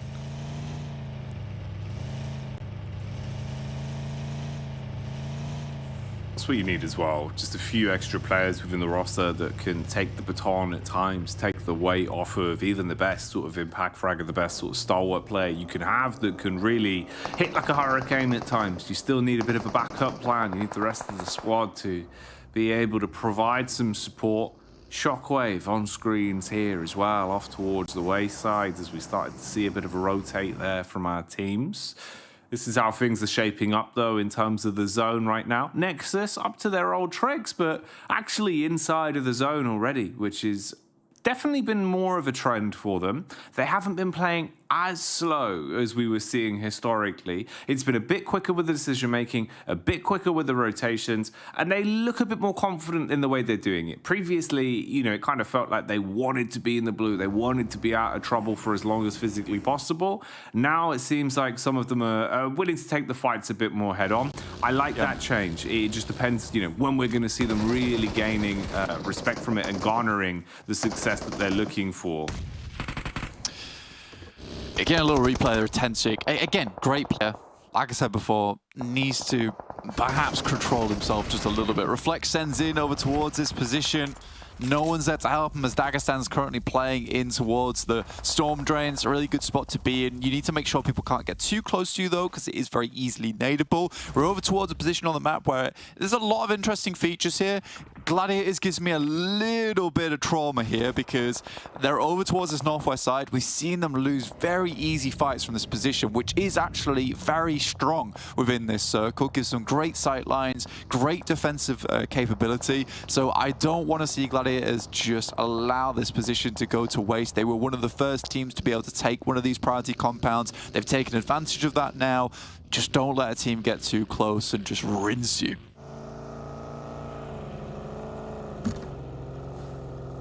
Foopsman in the back line here towards Dark Project. Quite close to one another. Tresley as well, potentially having a little bit of an angle. Caesar's going to be peeking back, keeping his nose clean for the meantime. Sort of rotate from VULGAR boys. They'll be following the trail of KONINA Power as they start to make their move on up. And that's where KASIK team have one of the few compounds in the area under their thumb as well. So potential for a few of these squads to have a bit of a power struggle, just to have some map geometry to play with. VULGAR boys at least finding somewhere to set themselves up. Becca, with quite a nice lineup on this as well, is able to spot out Foopsman from absolutely miles away. In the meantime, some punches being thrown out across the battleground, as well as a few players will be knocked. It seems like Alpha are just eating the bullets distributed there. Yeah, PERMITTA Esports just sent over towards them, and I think that Alpha's been kind of struggling to find a position within the circle they want to stay. VULGAR boys, that's Foopsman getting exploded by force from Dark Project. This is a great place for MUERTE to actually try and take this engagement out on their own. Milky Way absolutely has to win that engagement. He was in a very precarious position, but where MUERTE is, it's a lovely swing up towards this northwest side. They have the high ground bridge to play down towards SHOCKWAVE, so SHOCKWAVE moving in through from the blue, uphill. Horrible spot to be in. Not sure what Corker's doing there. Just going to fly through, see if he can find a player. I mean, it's working. It is working. He's online. He's activated. Corker finding that one basically for free. Wagnazada also going down. SHOCKWAVE start catching strays here. Meanwhile, Redox inside the building, breaching clear level gameplay as he's starting to flush them out. And he's really just scrapping for control of the compound. You've got backup now from the rest of NEXUS that are arriving, causing carnage inside of the house, keeping them trapped as well and putting them down for good. So SBG, the longer this one goes on, the worse it's getting, with the manpower dwindling bit by bit. A well-placed nade from Narvalo could be the difference maker as EXO is knocked, but you've still got to deal with the rest of the squad. That's the hard part. The nades would have to be so precise here. If the Molotov spread onto Octavian, maybe it would have given them something to try and fight back into this one. Instead, it's two players knocked from NEXUS, with Octavian looking to go for the fast peek, actually use the movement after the jump shot off the top of the AC. Longer this fight occurs, Blank, really more out of hand it gets for NEXUS. It's probably going to blow up in their face now, as it's all just Kapahala being pushed upon, but hitting an all-important shot. Yeah, Narvala has to push up now, try and take it down. Pulls out the nade to go for the confirmation on this one. We'll keep springing out the side, but a nade through the window should do the trick. Does not, bounces back, and Kapahala is able to finish it. Down to just one player though, not ideal. Either way, I think SBG really held their own there versus NEXUS. NEXUS again, I think that a little bit quicker in towards the circle is still something we constantly ask for them. The meta right now is just center play. MADBULLS find their way over towards a strong spot, move from Rozhok to the west side, pick themselves up, not the most ideal position in the circle in terms of compounds, but it is one of the only compounds within the circle, so it still will work out. VULGAR's attempted to move across that Everest side, but No Mercy Warriors is just loving their position up on high. Problem is for VULGAR boys, Foopsman, the agent of chaos that he is, he's already gone. He's not going to be able to support them, to use his magic for them to be fueled with confidence by seeing his cape flap in the wind. You can see what that means with Tresley going down because of it. Didn't have the buff, the Foops buff. Ooh. This could be interesting, at least. A little bit of a peek here from Dark Project as you're just holding the window with the third person, trying to keep an eye on the road ahead of you. You had the rotation coming around there slowly, I believe, from KONINA Power that's starting to make their move up. So if we get contact on that, we'll see what goes down. Kapahala, of course, the only man that's left from Nexus after the awkward fight that they went through. He's on the move, just trying to keep himself in the game and in a better position. This is the slow crawl that KONINA Power have to go on. Luckily, tons of utility in the back pocket, so all the smokes go up to try and daze and confuse. But you can see just how paranoid and timid they are when it comes to getting across this road, knowing that Dark Project are probably in this compound. They're a little bit sheepish about it. Yeah, I mean, KONINA Power is sacrificing position in terms of the compound for a better chance at removing this team. Agori gets so aggressive. We'll take a nade, Ivaneski in the backside, but we'll get blasted. Out of control here, Jackie. Oh, Palucci as well keeps it going, Blank. Just runs in with the timing towards the backhand side of the building. Blaps the man straight in the face with the SPG, blowing him to bits. Okay. That was a nicely dealt with control there on the compound, actually. KONINA Power really toying with the pace, making you think they were uncomfortable, they wanted to go slow. They crash into the window and then just one by one surgically remove Dark Project from the equation. So they're looking really good today, actually. This is another game where they're looking drilled. And in that situation as well, it was actually a bit better with the communication and the trading between them. So pretty damn nice to see KONINA Power having quite a nice play day. Yeah, they're a strong team. They've got great players on side. I think they just need a bit more experience, and then we'll start seeing them get very good stuff done. And I think in Phase 2, they started to figure things out just a little bit better for themselves and towards the end of Phase 1. However, it just has been a case of a few more things I'd like to see from this team. Just a few more things. Either way, I've been pretty pleased. They move in. Gladiators lose Tixi in the process. Meku finds Palucci. This is what I was talking about before. I just didn't want to see a team fly up towards their position and start taking their players out for Gladiators. Oh, okay. No punches being pulled here. Gladiators really sticking the knife in and seeing just how much damage they can do now. Even on the re-peaks that were pretty swift from KONINA Power, it's too shallow. It's too little compared to what they would have needed to establish here. But what this has done is bought enough time, bought an opportunity for KASIK team to push up and close the gap. And now there's a duo in English, supported by skills, with Trofka starting to make his move down as well, ready for this one. And bear in mind, Gladiators, they're not in a great spot right now. Green around the gills, on their last legs on HP on a few of them. English, the nade bounces back from the window seal though. That makes it a bit harder. Yeah, this gives time for Gladiators to kind of reset on this one and try and hold some more teams. In the meantime, though, No Mercy Warriors, they're moving in from the north side, Jackie. This is when things can start to get a little bit dicey. Kitsune drops down a little smoke, but there's so many angles he's going to have to worry about. Trofka also over towards this railing. Let's get a couple of pot shots off. Identifies the position. Oh, No Mercy Warriors. They're up on the hillside, they're throwing nades down, and Gladiators kind of have backed themselves into a bit of a corner here that might make it easier for some of those nades to potentially hit them. Kitsune ready with a shotty, the predictions coming through as well. Seems like everyone's a little bit split on this one. We're not quite sure where it's going to go in terms of the chicken dinner being divvied out. Trofka up close, try and flash off the corner, and then peek in with the timing. Oh, it's an awkward clear on the angle though, Blank. It's one of those that you feel like he's about to lose his lips on the peak, but he still cleans up at least. It does clean up. I mean, finally. KASIK team still holding their own, even taking shots up towards No Mercy Warriors, which is absolutely huge. MADBULLS over towards our eastern side with MUERTE looking down towards them, desperately trying to stay within this game. 6 eliminations so far, though, pretty decent. MADBULLS have forfeited a lot of their elimination gain in terms of just getting a better spot within the circle. You like what MADBULLS are doing here. They realize this doesn't have to be a scrappy game for them. They have a strong position in the circle. Malloy gets absolutely rinsed there, and now Zerich is just going to start looking to pick up the final pieces over on this western side of the map, Jackie.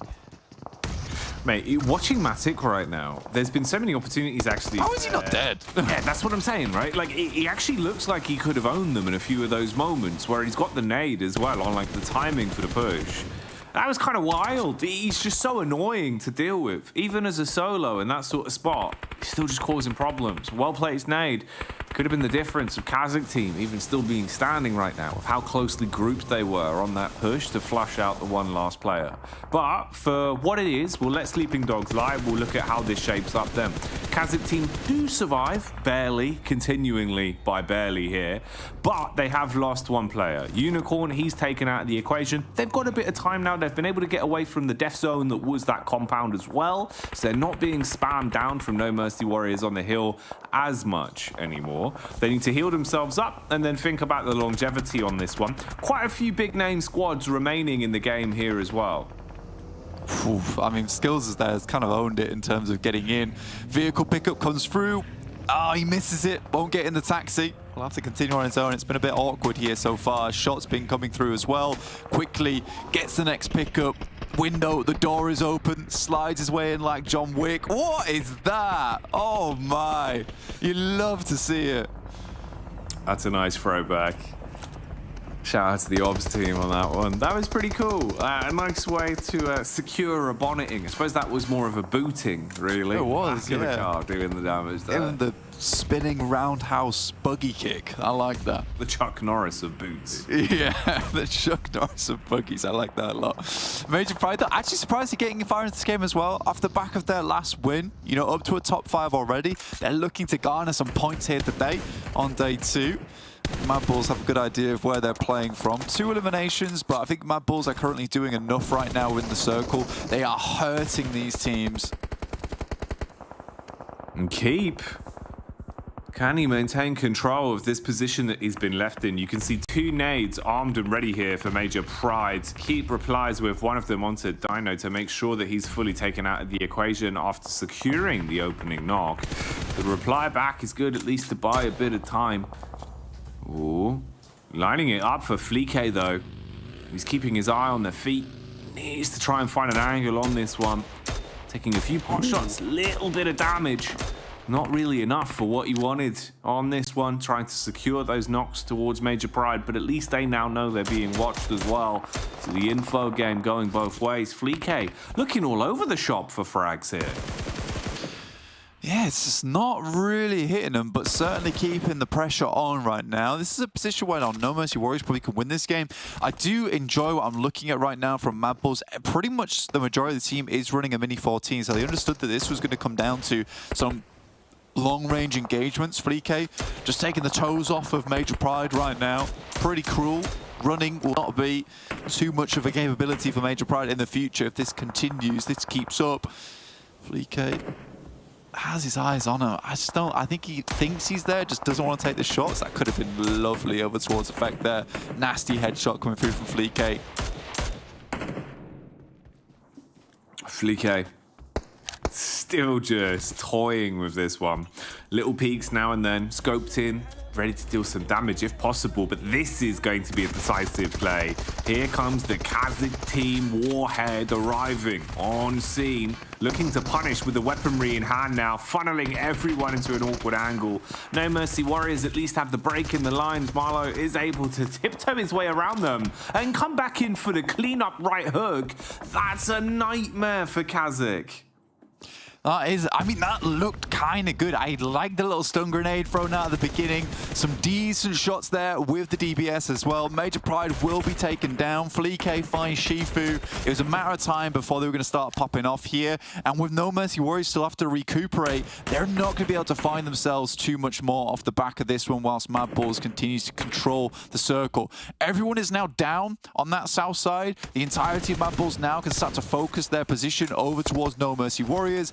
Getting off this hillside, hugely difficult. I think the majority of the vehicles there now are exploded too. They may have 1 or 2 vehicles left remaining, but is that really enough? And Frozen already sending out. Yeah, this delay from KASIK team has sort of ruined No Mercy Warriors' chances. MADBULLS is the chicken dinner. in their future here. They thrive in these sort of situations. And this goes back to our previous conversation about respect as well. MADBULLS in a spot like this up against No Mercy Warriors, they should be head to toe feeling confident. They should be able to really play that classic MADBULLS style in these sort of situations. I don't see them second guessing themselves as much. For No Mercy Warriors though, you're in a spot where you feel lucky to be alive. You feel blessed to be here off the back of surviving the KASIK crash that you went through. And they're somewhat limited in terms of the bits and pieces. At least the death boxes containing some extra utility, that's given them something to play with, Blank.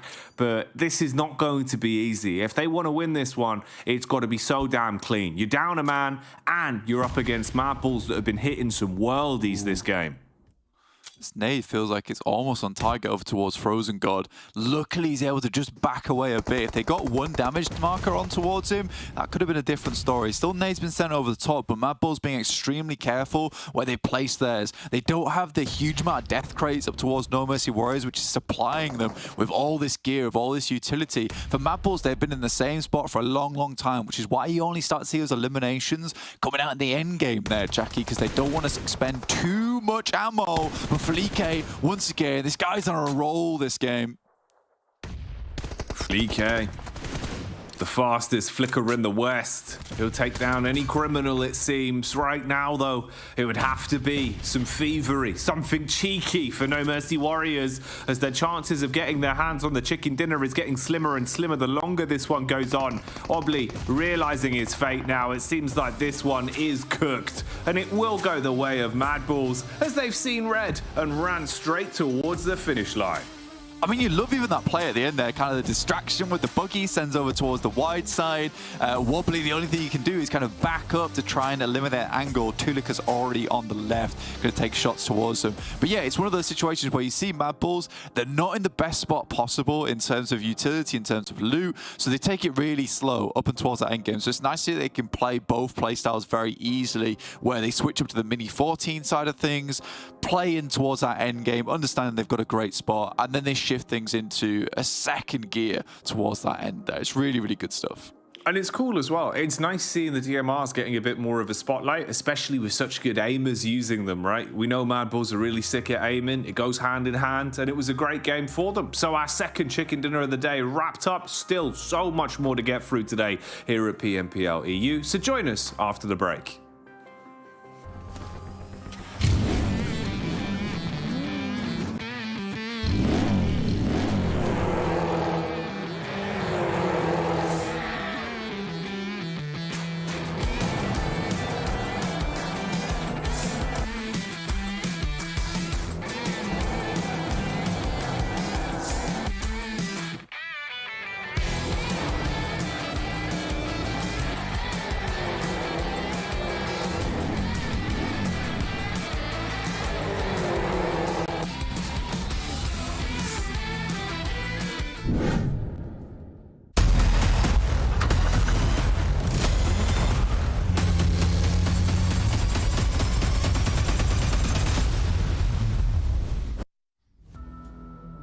Like a bunch of dolphins just having a good time in the Atlantic Ocean, jumping about. It's the MADBULLS here, able to get themselves a pretty simple win, as they had a great compound to be able to stage this victory from. However, they were controlling everything south of them, and then moving towards their west to take out No Mercy Warriors was nothing to them. Joining me, Max, to talk about this one. It's MADBULLS all over, mate. Yep, it's MADBULLS balling out of control, yeah.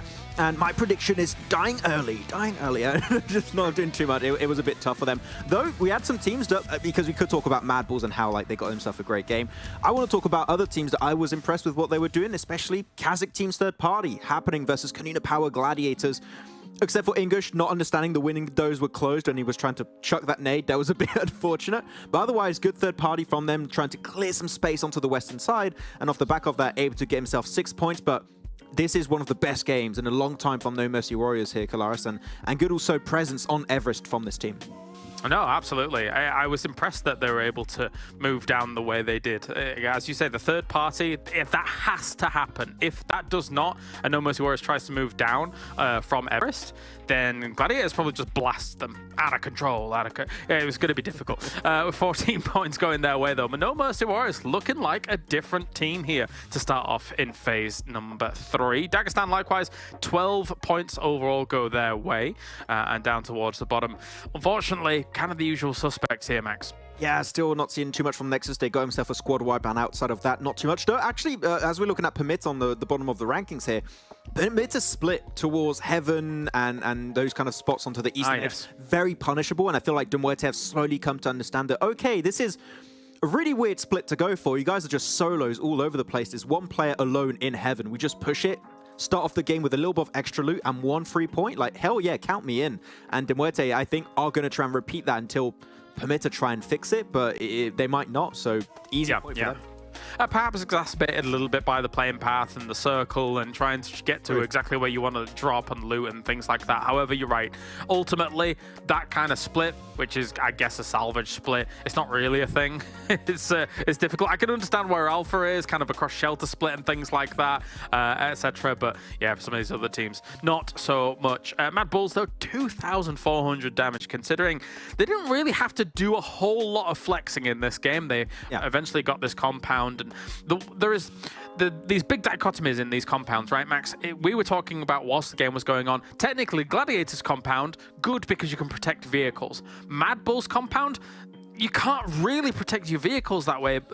But if you have the circle coming your way the majority of the game, you don't really need them that much. That was the thing. That's why I would have liked Gladiators to go for MADBULLS' position a little bit earlier, because it was dead center of the circle and you could stay there for like 2-3 more circles and you could still reach the late game. That's why I was expecting them to go there. But protecting cars is also pretty important, as stated, and MADBULLS could not do it, but they didn't have to move, so didn't really need the cars. You could just have Fleek on the rooftops with the Mini 14, which I'm still loving. This like DMR meta is so much more interesting than just DBS all the time. You've got a bit more long range being played.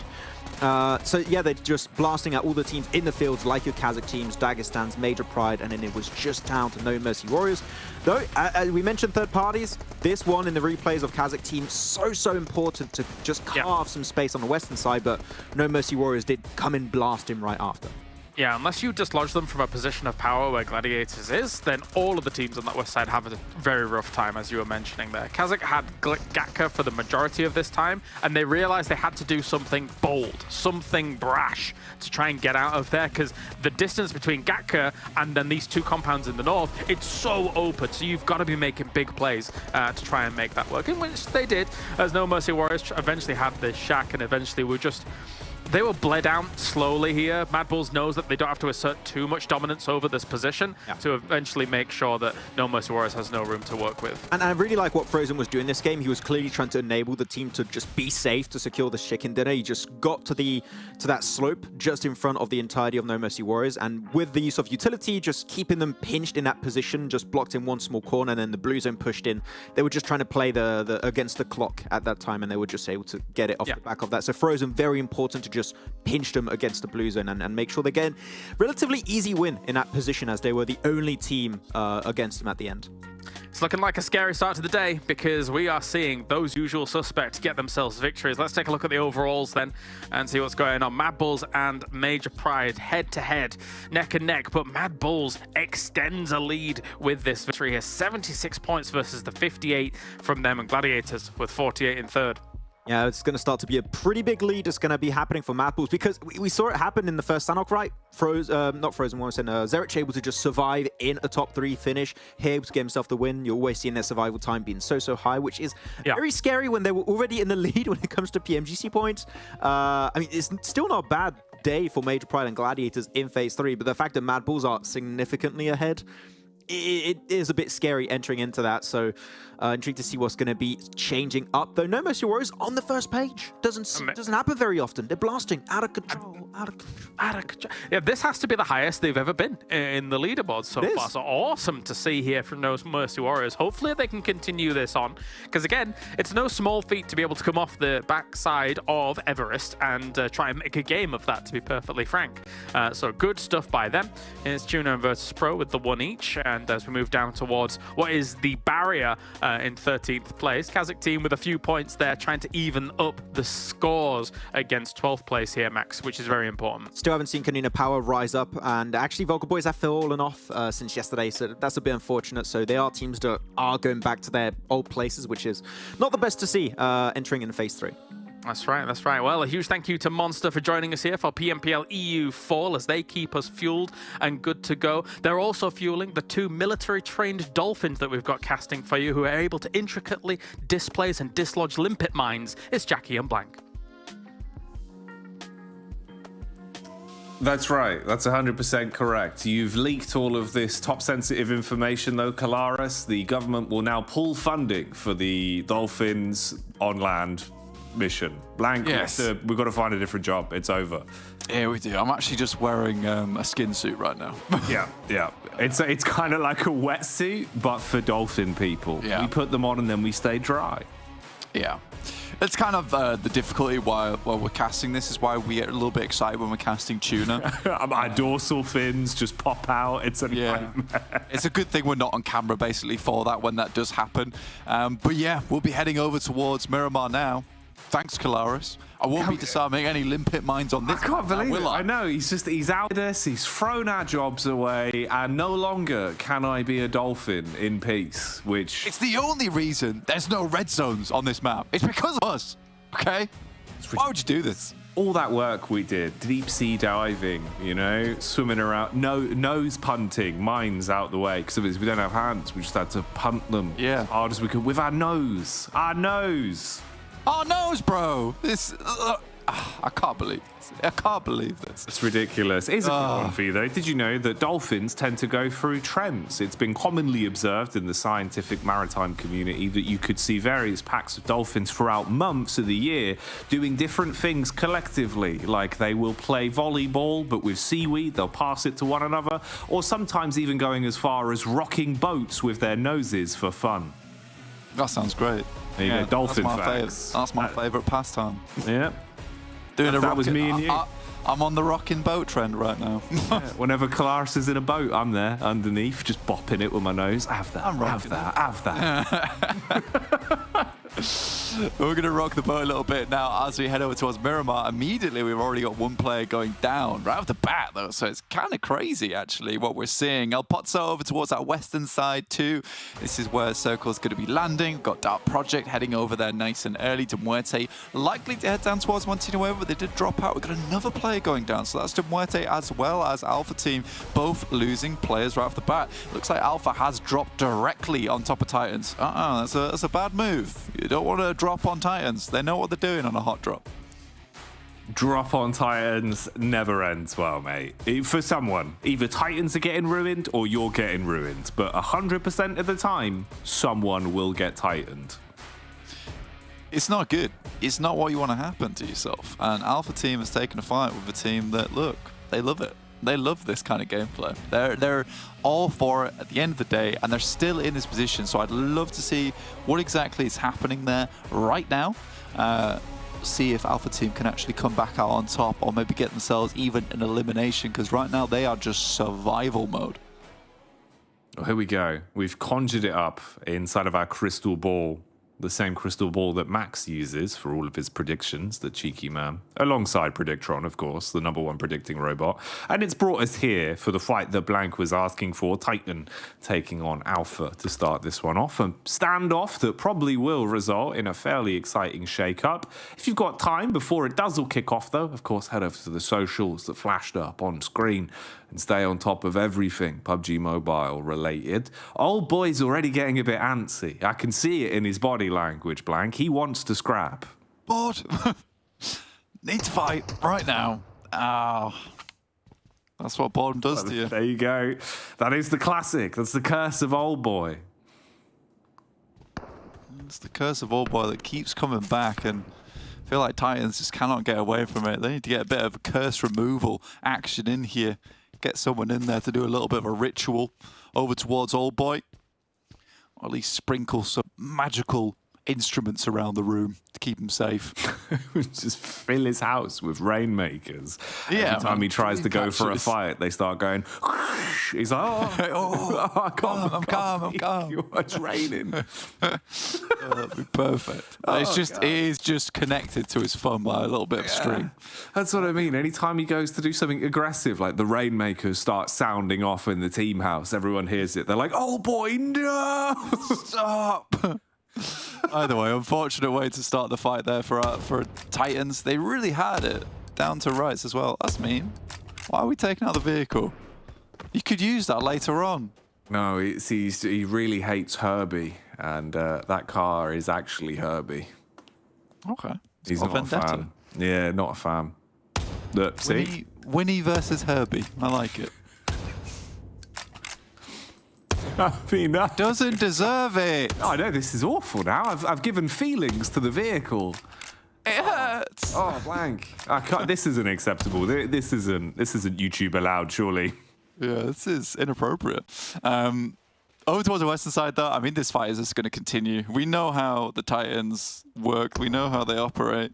We're going to have Gladiators, which was La Cobrilla, playing in water treatment as well as Crater Fields at the moment. So they're pretty happy with their positioning. Should be able to get towards a good spot nice and early. I think both these teams are likely to go down in the top 16 to 10th. I don't think that Titans or Alpha are going to get a good result off the back of this one. Nexus, I'd like to see them moving quite quickly from Impala. But with MADBULLS not in the game, No Mercy Warriors were able to pick up Porto Paraíso. So they should have a fairly easy rotate up towards that western side as well, the western road, purely because MUERTE also down a player. So this could be a game for No Mercy Warriors, in fact. And I like the fact, you know, we're starting to really prove that No Mercy Warriors have been doing better and better over these play days, especially today as well. They've been present in quite a few of our final circles already, which have made it relatively exciting. It's giving us a new glimpse on potentially, you know, some of the new hotness, some of the new players that have been sort of lurking around in the mid portions of our standings, now are finding an opportunity to push it a little bit further. And it's cool. It's really nice to see some of that personality shining through. You know, we got a glimpse of it with TUNA, with Obito starting to feel like he's stealing the limelight a bit. I like a bit of Obito. After seeing him today and some of the plays he was making yesterday as well, Blank, I've become a bit of a fan. I like him. I like the way that he kind of, you know, takes this sort of swagger into a lot of these fights. It's cool. I think Obito is becoming like a new Foops man. Yeah, it could be. Could be. Honestly, I would agree with you. I think a lot of the fights that he goes for, he's very much selfish in terms of his playstyle. I even saw it on that Sanhok where he just jumped out the window. He's like, I'm not going for the Resist Boys. I'm looking for the nade. All right, I'm going for the big plays, which is always fun to see. So I think for TUNA, certainly there is new things on the horizon for them in the future. We'll see how that goes. Unicorn to Love attempts to make their way in. Shockwave just the south side of them.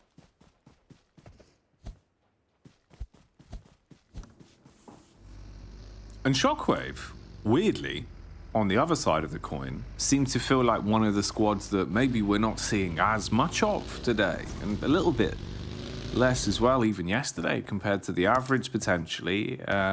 Curious what's going on for Shockwave, as it felt like they were improving quite steadily, starting to give us a lot more to root for. Aza was having some big games. This could be a bit of an interesting one, though.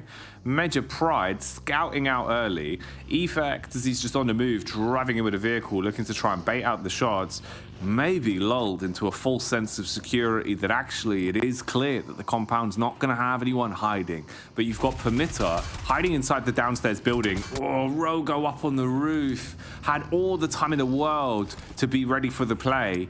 Fluffed his lines, though. That's a big blunder. I think PERMITTA's tried this before as well, but versus MADBULLS, I think it was last time. Didn't check the angles, didn't check the doors, and with them revealing himself, it will mean that PERMITTA's just going to have to get away here. You talked about Shockwave. I think it's an interesting point to bring up as well, because I do think that Shockwave is a team that did very well on Miramar, purely because they were denying and combating a lot of the rotations coming through from other teams. I think a lot of teams started to play around that, started to avoid Shockwave a lot, allow them to take space on north sides and just basically leave them up there to their own devices. And it's led to Shockwave just kind of not find that same success because teams just aren't playing into them any longer. Yeah, maybe that's what it is. Maybe that's the change of just not being able to play their play style that was working as much as they're just not being given those opportunities by other squads, with them being able to kind of get their number a bit. Now it's to tread water around them, not run the risk of running into them and giving anything up for free on this one. Let's having a look as well in terms of the teams we've got here, where some of these rotates are coming from, where a few of our bigger names are as well. Okay. Nothing too out of the ordinary, other than the fact, again, NEXUS actually already inside of the zone blank. Yeah. NEXUS, it's been a complete night and day shift from the way they were playing to the team that we're now starting to see. Yeah, all right, it's not been like, you know, mind-blowing in the way that the games have been going for them, but I'm glad there's been some at least adaptation. It goes to, you know, show well. It's good optics from them that at least they're looking to change now and playing a bit more confidently in these games. Yeah, it's pleasing to see them like take a bit more precedent in these matches, right? Because I think it has been a few times where they just have refused to get into the circle itself, play further towards the edge with the circle not really supporting that. Now taking it towards Major Pride, a very difficult team to fight out against as well. Dino's down. That is 3 out of the 4 members from Major Pride now out. Only NEXUS suffering the one single knock. And Naomi takes a massive hit as well. And Octavian's just going to hold him as the rest of NEXUS starts to encircle his position. Difficult stuff. If they find this cleanly, without losing anyone here, if you're able to get out of this, just content with the fact that you've completely wiped away Major Pride, or even if only Naomi survives, not the end of the world for them. But this is pretty clean. The most important bit is that they've done this without casualties, right? A lot of these fights from NEXUS that we're seeing, they hit their shots flying. Weirdly, pound for pound, it feels like they're actually able to win most of the opening duels, even go as far as, like in this situation, knock 3 of the players, but then something goes wrong and it very quickly unravels. Here, you love the fact that they've taken out 3 players, but they've done so cleanly. No knockback onto them, no casualties. Any damage that was established can be quite quickly buffed out. So that's really nice. That was good from NEXUS. There were nice connections actually as well with the aim that we were seeing come across. And again, that's not an easy squad to take down. That's Major Pride that you've just dismantled. So fair play. NEXUS, that's great. Yeah, with the past 2 matches that we saw, Major Pride were making it towards those top positions. I think it was first place over on Sanhok. You know, they got, I think it was a 4th place there on Miramar, on Erangel, sorry. So it's actually really decent play coming through from Major Pride today, and NEXUS just being confident there to take them down. No easy feat, like you said. So good amount of confidence there from NEXUS. They are inside the circle. They're in not a bad position, currently holding down on that ridge side, so they should be able to get some more eliminations over towards teams like Titans, Alpha, KONINA Power, and even No Mercy Warriors down towards the south side. PERMITTA Esports currently holding on to San Martin itself. So good spot to be in for them. MUERTE not likely going to try and take too many engagements this early on, with them losing a player right at the beginning of the game.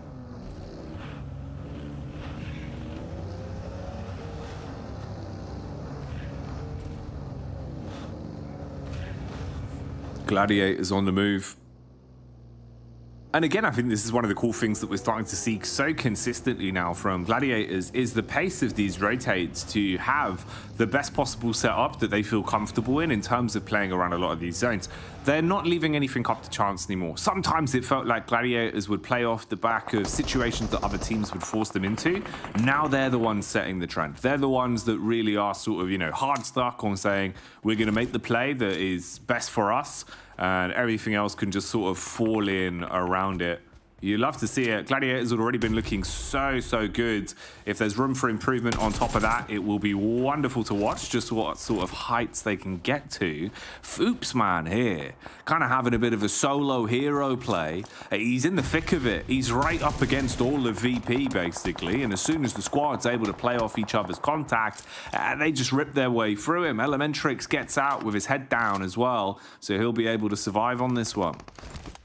Yeah, I mean, that's pretty good there from Elementrix and VIRTUS.PRO. Certainly not having the worst of tournaments so far. I mean, they're consistently up there, which is the main thing. Wagnerzada tries to get in, does get taken shots at there over by SBG. Ruda is going to try and back them off here. One good place nade could be the decider on this engagement. GG not GG just heads towards the shack. So already there is one player down in Wagnerzada, not likely to get him back up again. Wait is in a bit of a difficult spot though. You know, fully visible. Good shots there from Ruda. Will take down GG not GG. Terminus tries to run him down. Doesn't work out. Attempts to get away. I think likely from this position now, Terminus should be going down. They've got all the cover in the world to work with. Oh, mate. Terminus should surely be terminated here. It's just such an uncomfortable position to fight from. His teammates would have to bail him out massively, and Aza trying his damnedest, roaming around, looking for an opportunity to catch Ruda off guard with the peek. He does find success on the first. Instantly commits to the heal as well, so he's got time. The mechanics were pretty crisp. Might be able to top himself back up and continue forcing this issue.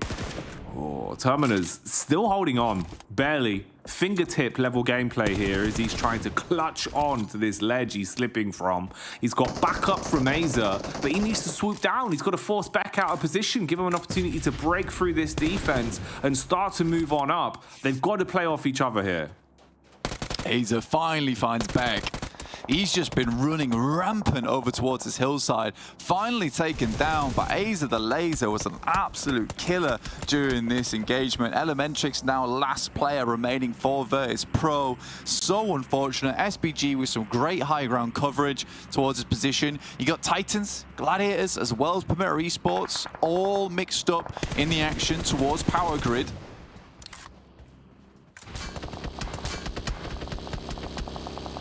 Feeding off the power lines, using that electricity to really go for some high power plays. Meanwhile, SBG shutting down Terminus finally. So Shockwave do go down as our first squad to fully fall here. But look at the damage across the board. So many of our squads already losing one player from the mix. Far worse for wear though are two huge names in both VP and Major Pride. So they're down to just a solo at this point already. You can see one of them on screens here, and Elementrix, he's being swung on by SPG. If the bullets didn't take him out, the bonnet of the car probably would have, and that's the end for VIRTUS.PRO. Unfortunate there for VIRTUS.PRO. Elementrix finally going down. Did a good job for himself, honestly, to get as far as he did. NEXUS still maintaining control over towards this ridge side. And they do have sightlines over towards SBG. Alex able to get out of there. I think it's nice that they're actually fielding Alex now as well on that team. Alongside Narvalo, who is working out well. I think he had some pretty big moments over towards Africa versus EU in the clash. But just wasn't given much field time over here in PMPL EU itself.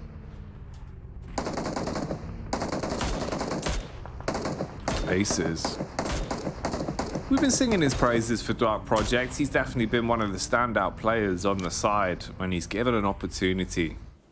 Thrives in those moments of sheer carnage, it seems. Here, though, it's a little bit calmer. Obviously just setting up, positioning, basically trying to establish yourself in terms of the body language for how far you want to take this one. With quite a few squads already suffering some heavy hits, the longer this game goes on, the more interesting it's potentially going to get here. Some trades popping up in the Elim feed as we see the movement coming in from SBG that want to close the gap up towards where Titan are. Alpha, in the meantime, have expired, and it seems like a similar sort of equation has happened there for MUERTE as well, suffering a lot of damage, bringing them down to just 2 players.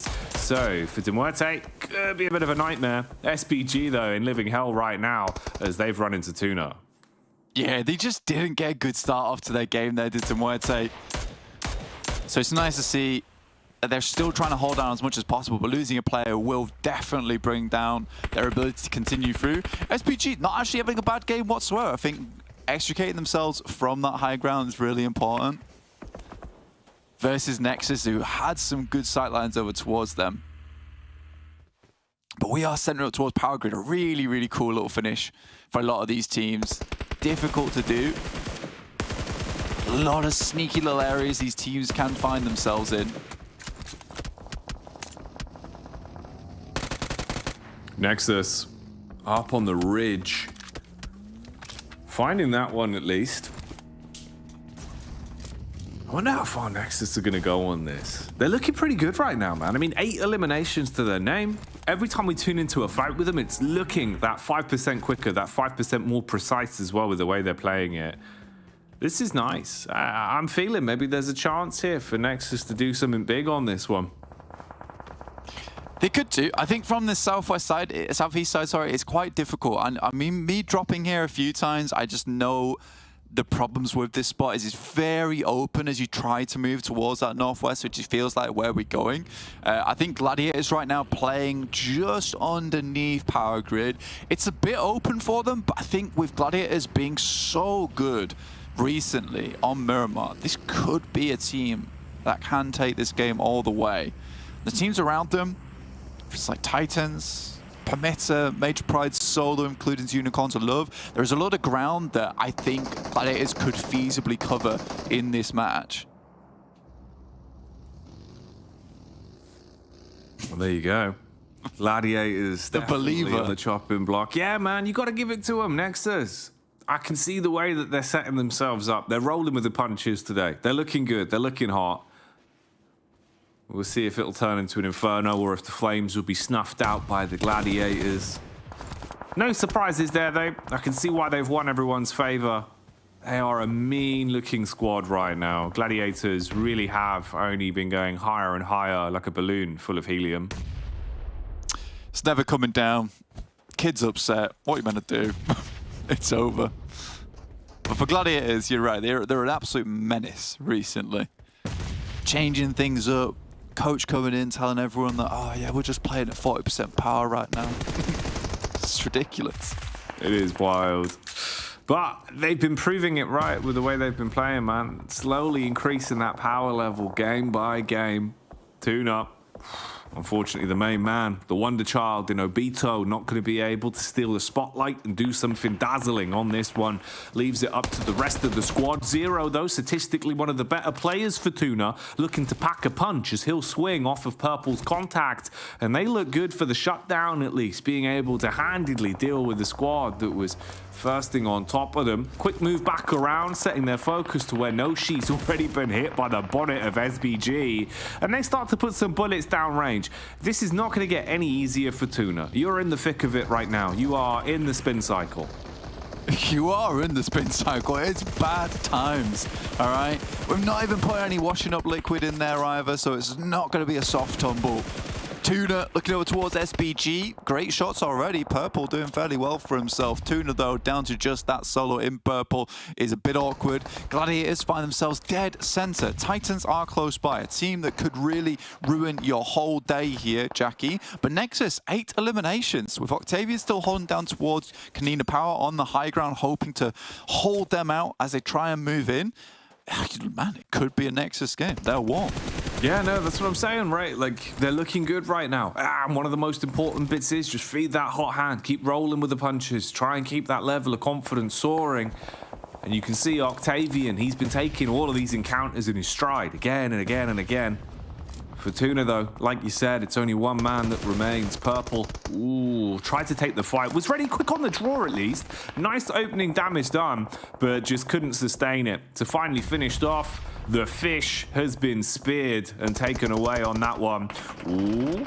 Bit of fighting going on here, though, up close and personal from both Unicorns of Love and Dark Project. With also Nexus finding an opportunity to thrust themselves onto the Elim feed, taking pot shots onto SBG from quite far away. Pretty big split, though. You can see on the mini-map there of just how far away they are from one another. And it starts to get a bit awkward. Playzone nipping at the heels of Octavian. Ooh, maybe things are getting worrying.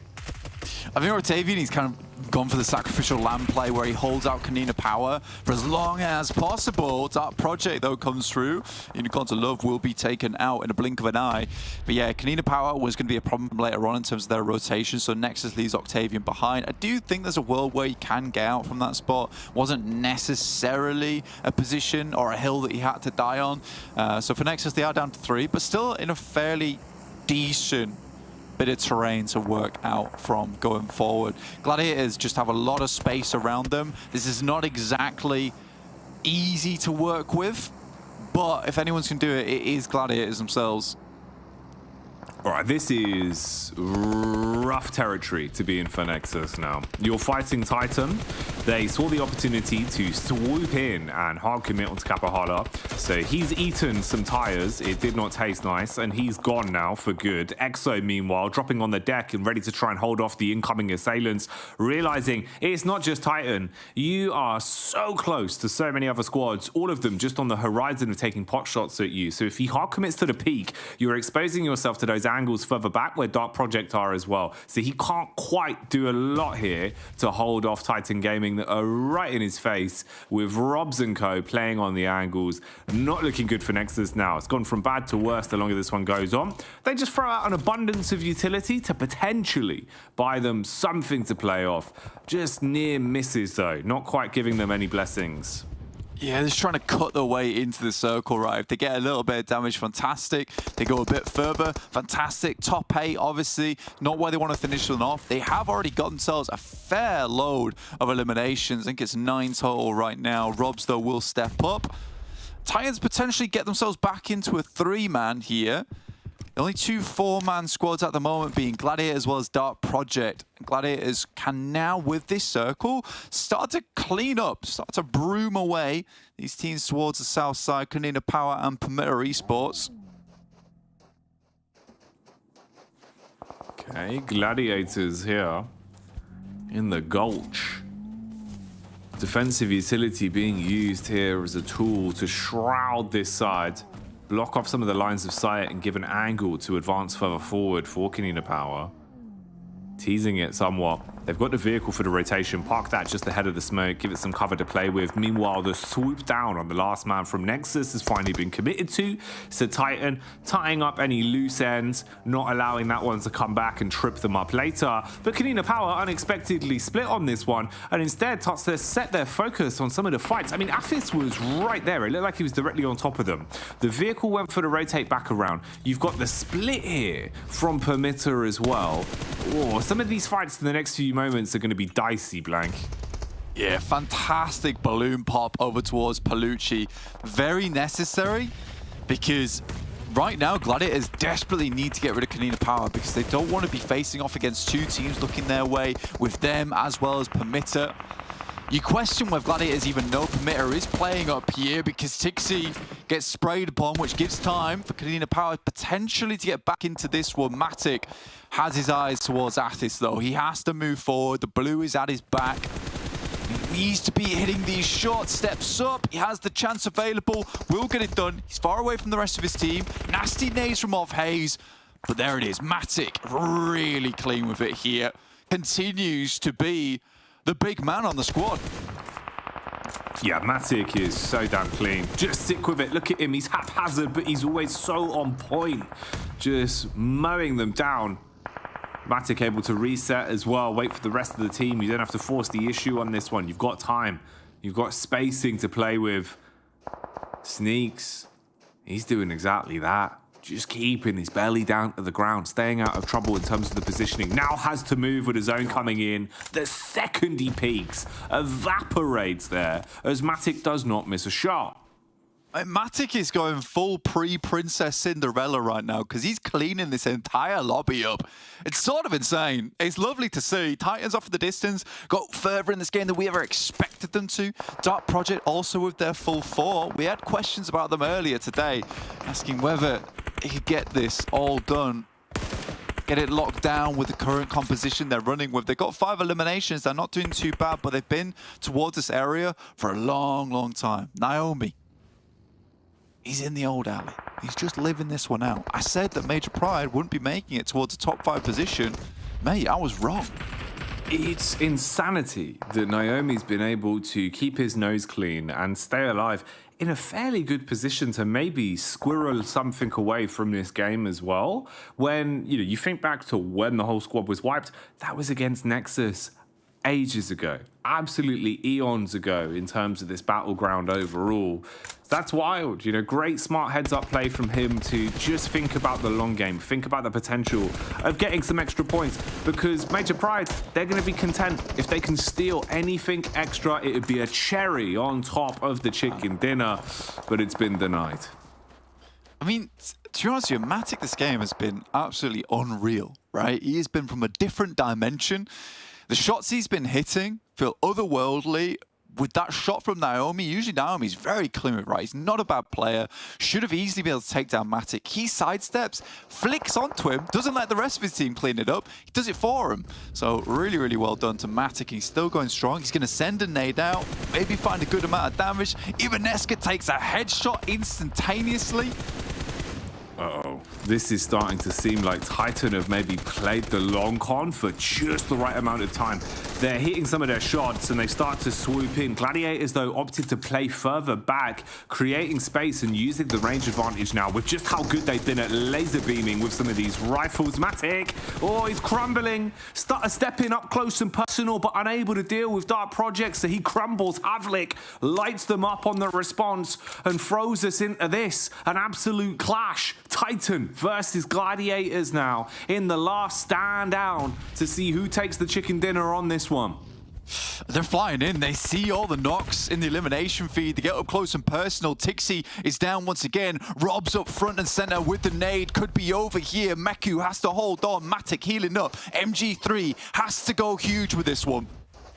He's armed and dangerous. The nade is on point. The first man's gone. Titans. Follow-up's huge. He's absolutely slaughtered them. And they secure the chicken dinner. That's a snatch away that you didn't expect. Titan Gaming back on the block. I mean, realistically, that should have been a Gladiators game right there. Titans losing a player early on. Old boy was bored. The rain shakers came in full effect for the rest of the team. They calmed it down. No pressure on them.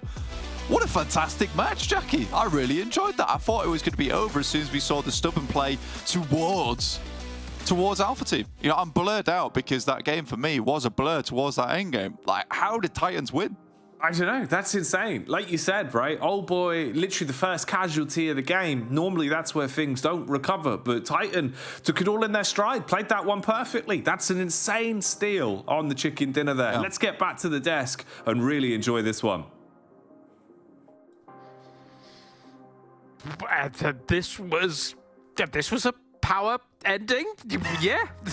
Wow. I cannot believe what we just watched here, actually. Icy and the boys over at Titan. I mean, they had 2 MG3s. We saw another MG3 on the other side here, Max, but Titan is able to scarper out 21 points here, considering Gladiators actually had a really strong spot in the south. It's the MG3 showdown. It's been happening at the end. There's so many MG3. Like, are they swapping the MG3 between players? No, they had multiple MG3s. They're just like blasting off at the very end. And yeah, Titan, we keep saying it, that we want to see them survive long into the game, get those wins, and they were able to do it. And there were so many steps, Kalaris, to how Titan got in that position. They were in a dip initially versus Dark Project and Nexus. They just completely sweep the entirety of Nexus, and then they go for the great third party versus Dark Project and Gladiators. The timings were so on point. And Havlik too, I think, an unsung hero of this game, just controlling those ridge lines. I'm loving what we're seeing from Titan. They've clearly been changing things in the background. Just stop Old Boy from fighting early and we'll be good.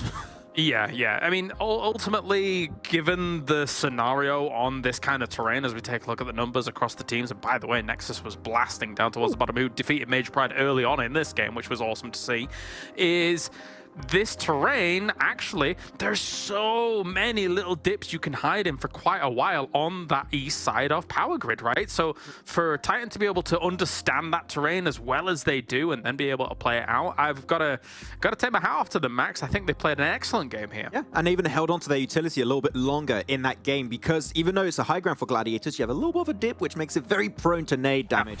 So they just chucked it over, trying to keep them controlled in that one small area, and played it really well there. As we go over the highlights, we had a lot of early game action as we were getting pushed towards Power Grid.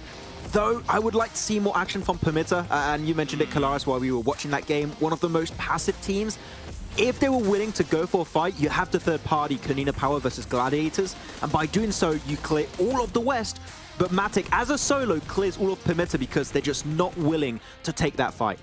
Yeah, I mean, I can understand to a degree why they're sat there just waiting for the circle to collapse and kind of weighing up their options, but you do have to be a bit more proactive when coming out of somewhere like Power Grid. Like, when I say that, I mean just taking fight earlier before it really collapses down, and then you're playing edge, and then you're being pressed by the blue, and then you've got no choice, right, about when the fights occur, and teams have choice against you. But I mean, it's a hard nut to crack. It's not easy to do something like that. So we can sort of let them off, but not really. It's difficult. I'm not letting them off. I'm more. That's fine. That's fine. Okay, I'm angry. No, just hopefully they can see that and understand there was an opportunity and they got to strike while the iron is hot. But other than that, yeah, great game from your Gladiators, great game from your Titan, and Nexus maybe a little bit of a comeback because we said it a bit earlier, right, Kalaris? They have been a bit silent, which is unfortunate. We know what this team can pull off, so it's good to see some presence, especially that wide wrap northeast when leaving their high ground on those rocks is really tough because KONINA Power's down below. You got a lot of teams like Gladiators, KONINA Power look in your direction. The wide wrap to the east, getting to that high ground that is down to terrain knowledge mainly, it was a really strong play to try and get the win, but transitioning away from that because of the circles after was very tough. Well, let's check in with the overalls here after that game and see what's going on, because we have got ourselves quite the shift up for Titans once again, and also Gladiators, to be fair, who have been able to take second and third respectively. It's very close up there at the moment between these four, doing fantastic work themselves, and then beyond that, there is a bit of a barrier forming between that fourth and fifth. Yeah, you've got the big three and you've got the fantastic five. That's I'm going to go with that so far. But, okay. I don't know. I'm just trying to come up with some cool names for the guys. But SPG. Cool. On the top page, I mean, we know they are a team that usually is good when it comes to playing on Miramar. They had some decent eliminations here as they were sweeping the northern side. More presence from other players than Novalo and Victor, actually, which I was happy to see that on the northern fights. It's just, it's going to be tough when you're getting pushed away from the edge of the circle with these kind of terrains. So it was a bit of a struggle bus at the end. No, still not big movement, though. Nexus finally out of the bottom four. That is one big change that we're happy to see. Yeah, looking down the charts, there was our Super 16, and here's our terrific 20, as we have, unfortunately, the Nameless, only with 4 points on the board. With only one elim so far for the Nameless, they have looked nigh on invisible for the most part. But anyway, Max, before we actually move on to our next match, we've got TDM on the way. Blank and Jackie gonna bring us the action. The #1 Accione will be coming your way right here with the TDMA. How are you ready for this one, Blank? Are you prepared? I am very prepared for semi-final, the half final. Titan. Wait. No, see, I told you it'd be a quarterfinal. You've jumped ahead of yourself, Blank. You've forgotten that they need an opponent. So obviously it would be match 14, Nexus Gaming versus KASIK team. Blank. Quadruple final. I don't want to do the quadruple final. It's KASIK team versus Nexus. That should be exciting. KASIK, obviously, very strong team in terms of those engagements, those fights. Nexus feel a little bit more confident. Well, play this one out. I think this will be a bit of fun, actually. Yeah, I like the matchups we're getting. I think that's the one fun thing, right, that you kind of take away from a lot of these TDMs is that we do get some cool matchups in terms of the teams that enjoy a bit of fragging, enjoy getting out there and scrapping, and we're seeing more and more of that. KASIK team, no strangers to that side of things, and honestly, for Nexus, this is probably pretty good for them, Blank. You know, they are starting to get thrown into fights a lot more commonly in our battleground, so maybe they can show us where some of those improvements have been going in terms of the gun skill right here, right now. Personally, I think that is a great couple of teams to go head-to-head in a team deathmatch because both teams have some real MVP-style players on side. I mean, Redox as well as Doran, extremely strong. Trofka as well as English. Ooh, I'm excited. I don't think they're even fielding Doran. Where is Doran? Bring my man back. There you go. That's a Max Man meme for next week. Finding Doran. That's what I need. I need Finding Doran to be out right now. I don't want to forget Doran. Just keep pubbing. Just keep pubbing. Yeah, pretty much. That'd be the classic. Poor guy is like in a solo match by himself right now. He sat there watching the stream. He's like, yeah, no, I wish I was in the game, actually.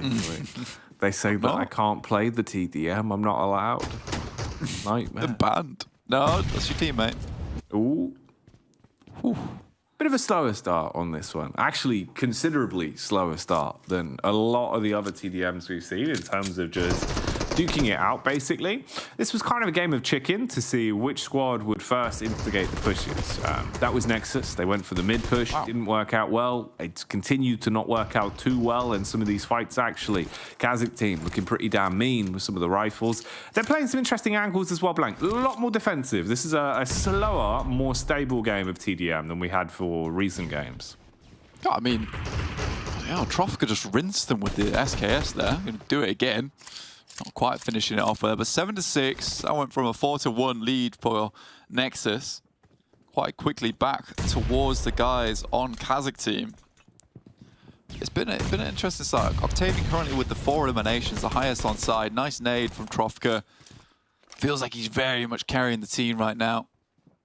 There's some very good stuff. Nade goes through. English takes a nasty hit, and Octavian swings through with the M1014. Won't get anything done though, just slides straight into his grave. Ooh, hello. Redox. Reload. On. Yeah, he's gone. He's been taken out. Severed. Yeah. Reload on that. Oh, mate. Starting to turn the pace up a little bit on this one now, actually. Running in a whole lot more aggressively. KASIK team still got a good grasp on the game, though, leading by a fair few points on this one so far with the elims. Being able to play a bit of a slower approach with it. Okay, here comes the aggression from Nexus. Nice nade. Kapahala, even in TDM, still finding opportunities to show up with the nades. Yeah, unbelievable stuff there. I mean, that's a cheeky angle that I've not seen before. I actually banked it between the old blocks. Got it to bounce on the outside. Feels like maybe Kapahala as well as Nexus, the only eliminations they're going to get. He's through the nades itself. Octavian managed to find his way up ramp in towards mid. Now Trofka just holding a nade in his hand. 17-12. KASIK team starting to run away with this. 5 ahead. Trofka has been a mean machine with this SKS.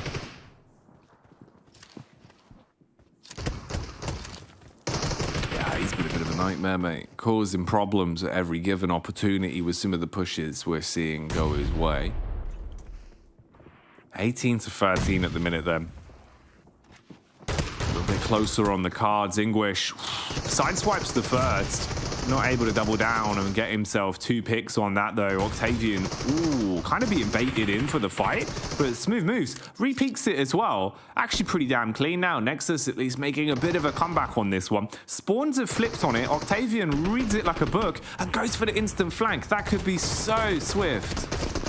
That is so nice, but he misses all of his shots there. Good movement from Trofka, just sidestepping the bullets.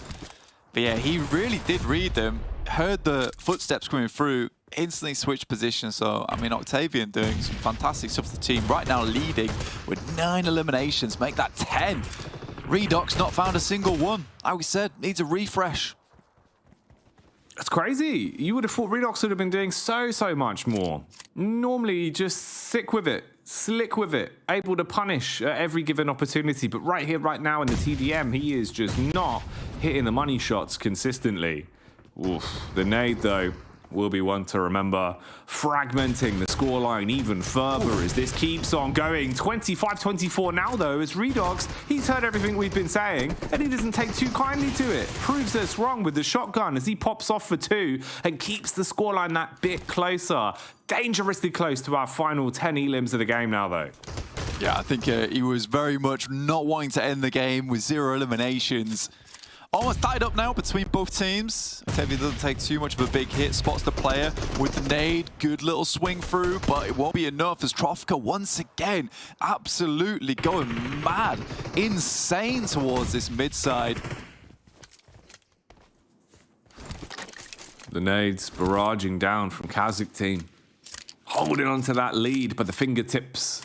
Trofka, 10 elims. Meanwhile, in the camp of Nexus, this Octavian that's been beating his chest and proving that he can be so damn sick with 10 elims of his own. Or there'll be a few more to be added to that total tally. Trofko waiting for the push here, as he'll be ready for the strike. He's been so crisp with the SKS up close and personal like this as well. Hits the first to engage on the headshot, or has to convert it and eventually finds it. So mean what Trofko's doing right now. He's finding so much success with that SKS. It feels brutal. Just waiting in that spot each time. Cheeky gameplay, but it's working.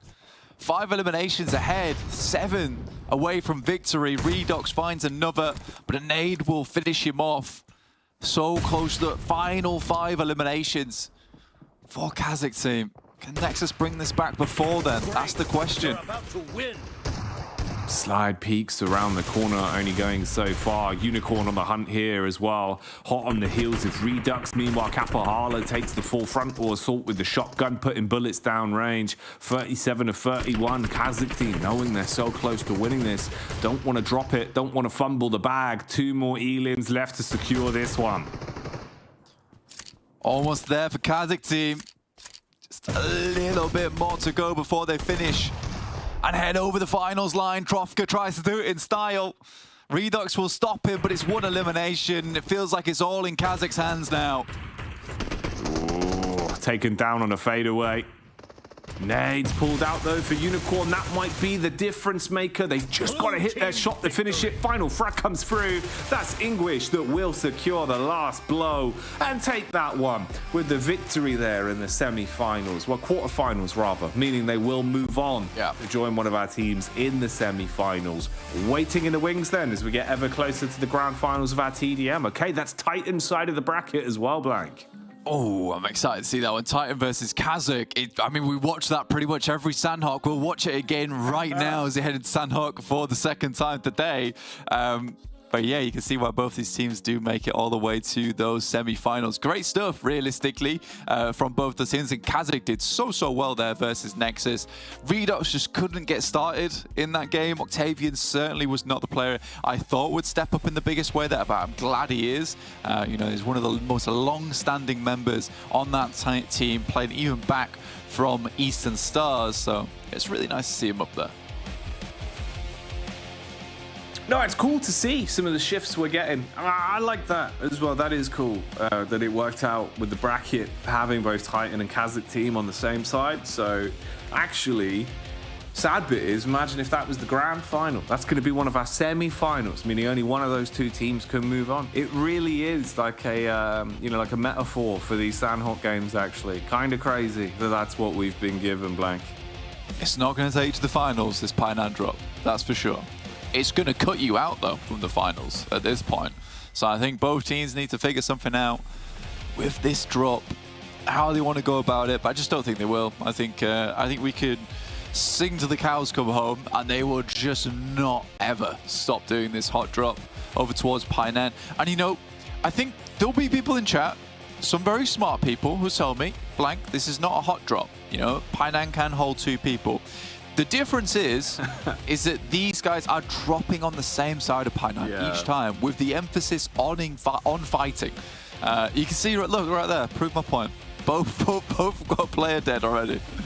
Well, that's the thing. They're so stubborn and so convinced that it's the other team's dedicated spot that they do just drop on top of each other and look to literally actively steal that loot from underneath each other's noses mid-fight. Like, there's room for you to play it comfortably. They don't want none of that. They want to get in there and scrap in the arena time and time again. Cheeky shot. The Mac Daddy and Havlik, as he lights them up with the SMG, spraying his way through KASIK. So far, though, already you can see they've committed onto firsting some of these, because old boy, he's gone. He's a part of history now. Similar sort of story for KASIK team, but what's the best case you get away from this with 2, 3 of your players left alive again? Man, it's such a shame. Both of these teams are really good on Sanhok. I think they deliver some great games on the map when they've got longevity to play. It's rough watching them lose so many players early game with these consistent fights. Yeah, it's just frustrating, you know, like Titans come off the back of that last game, getting themselves a chicken dinner, into this. Just feels like a waste, right? Just feels like a waste, bro. So I don't know. Actually, Max is bringing some hot knowledge. Max Theory. Okay, here we Max go. Theory is that they think they're dropping there to bully KASIK out before championships. They are safe compared to KASIK for championship, so it makes sense. It's a smart play, actually. I thought he said wow. And like he was like wowing at his own theory. He says now. It's a smart play. Wow. Wow, I can't believe I figured doge, this out on the fly. There you go, that'd be good. Max, but his face photoshopped onto a Doge, and it's got both of the rosters from Titan Wow. and KASIK team, and it just has words like wow, hot drop, space for two. Yeah, perfect. That's exactly good. what we want. We'll workshop that. I'm pretty sure like the whole meaning of what Max said has got lost in translation there because we're both insane. So look, we'll just Max let is him. basically- Okay, go on. Yeah, well, what he's saying is literally just obviously they can keep bullying them on these drops where it's more beneficial for Titan to drop here and win the fights versus KASIK team, or lose the fights versus KASIK team but still do damage to the roster, so they're not getting points out of these games to make sure they're just gatekeeping them for champs. Oh. Basically, Titan, not too worried about not getting that many points. KASIK team, need point. You know? Wow. Yeah, there you go. That's there a you pretty go. good breakdown, actually. And that means that if KASIK don't go to championships, Titans will just have Pinam for free. Ooh, Max Man. Yeah, it's a good theory. Like, he's actually kind of summed it up pretty nicely on that one. That's a game theory right there. Very enjoyable. I like that one a lot. Unicorns of Love, currently battling against TUNA every time also. These two teams are not fighting for championships. They're just fighting. They just hate each other. They just hate each other. Hatred. Like, yeah. There is a fierce competition between both these squads, which is always not so enjoyable to see. Can't believe this. Max has come up with a right banger there. Look, these are great. We're pumping out all the ideas for the social media for Max. This is another one he can do. Max hooked into Cerebro from the X-Men, and it's just him thinking about all the potential storylines of PUBG Mobile. He's got a new storyline as well. He says that no Turkish teams will want to fight Titans as they are so stubborn. I mean, they are very stubborn, yeah. That is really reasonable as well. If I'm a Turkish team, I don't want to fight these guys either. And then he says, do I say smart stuff so rarely? Yes. I like this. This is a good segment. Into the mind of Max. X-Man. Max's mind. This week on Max's mind. We have to just explore the labyrinth that is his headspace. In the meantime... Titan are gone. Titan are gone. That's what happens. That's what happens in a Max. Why are you doing this to us? That's all I can think of when he starts shooting at the death grade. Ah! Just screaming. Old boy stood up from his phone. He's looked around the room. He's thrown his jersey on the floor, and he said, "It's my drop. It's my drop." All right. Anyway, TUNA. Cracks me up. Oh, look, they're in the blue. That's a joke about fish. It's 0. Still killed me. He's got his buckle. He's lost. It's really killed me off. TUNA though versus Unicorns of Love is a difficult fight every single time. It was the first time in a while that we've actually seen Unicorns of Love be able to come out on top. But again, we've seen it before where 2v4 goes very wrong for Unicorns of Love. Yeah, it's never one of those where it feels like even if it starts off cleanly, it's going to remain clean. Yeah. It's like eating a very messy dish. You know, at any point, it could be disaster and you could spill it. So let's hope that they can keep their shirts clean here for Unicorns of Love. Uh-oh. The sauce, it's 0. That's 2, yeah. Oh, yeah, that's kind of not what you want, but that's like the meatball drop down onto the white shirt instantly. It's only going to go worse from here. Yeah, it rolls. It is terrible. But the whole stage marker, at least purple's been taken down, but MacVins, as well as Maxa, are both taking tick damage from the blue here. 0 looking to put that final nail in the unicorn-shaped coffin. It'd have to be a huge coffin. Horse-sized. Horse-sized coffin. Just with an extra little space for the horn. Or maybe just cut it off. It'll fit in the box. It'll be fine. Oh, can't do that. It's not You can get the magic powers from it, though, on the way out. That is true, You know? yeah. The horn magic. Right, he's opened the door for him. What are you doing? It was very polite. It was very polite. Right, go on then. Just take me out. It's like vampires, but they can't get in unless you open the door and invite them in yourself. That's where they've gone wrong. Yeah. It's the same thing with tuna. Not a lot of people know that. No, a fish can't actually enter your house unless you invite them in. Without permission. Yeah, they can't come in without permission. It's against the fish culture. Yeah, it's true. It's true. I've heard that as well. But yeah, again, 2v4, tuna versus unicorns. It goes horribly wrong. Slightly unfortunate there. Great play so from Zero once again. Really carrying the team on Tuna a fair few times. Lovely, lovely stuff. Just in that one engagement between them and Unicorns though.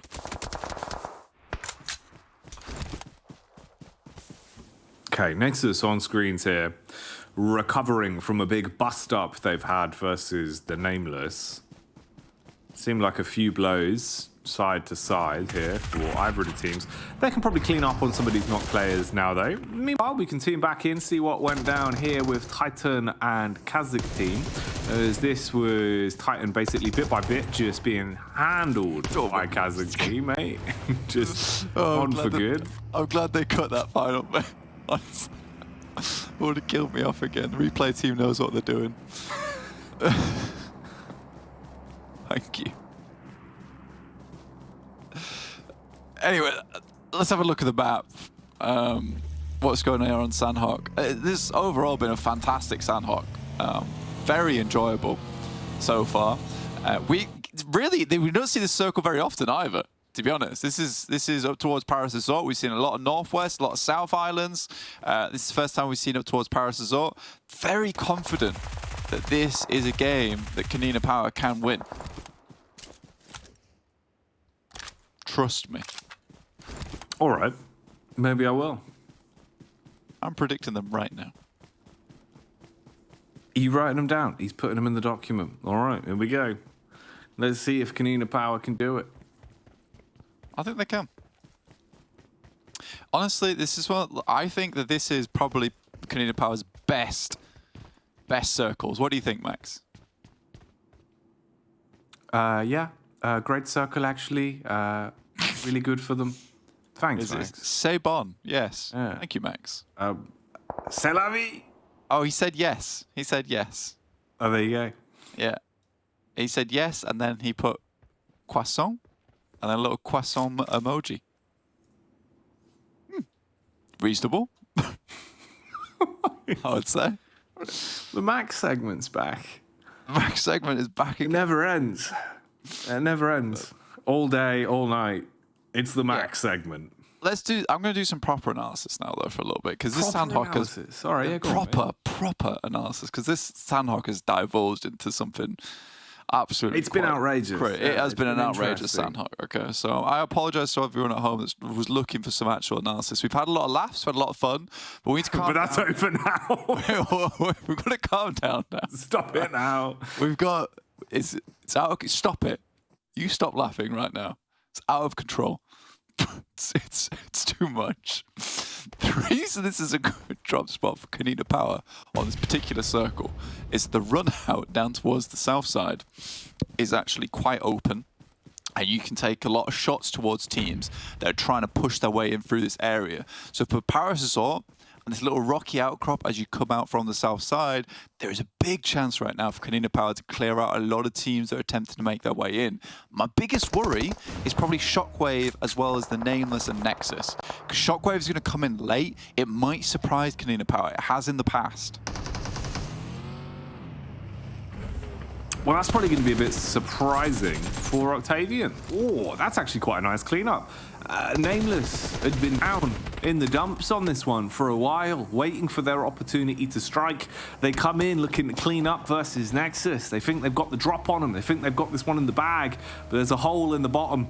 NEXUS have fallen out. and been able to turn the tides on it, upset them, and secure that one to stay alive. If they can reset themselves, they will be in the runnings potentially for another fight instantly off the back of it, as Dark Project have closed the gap between them, teasing them with a vehicle here.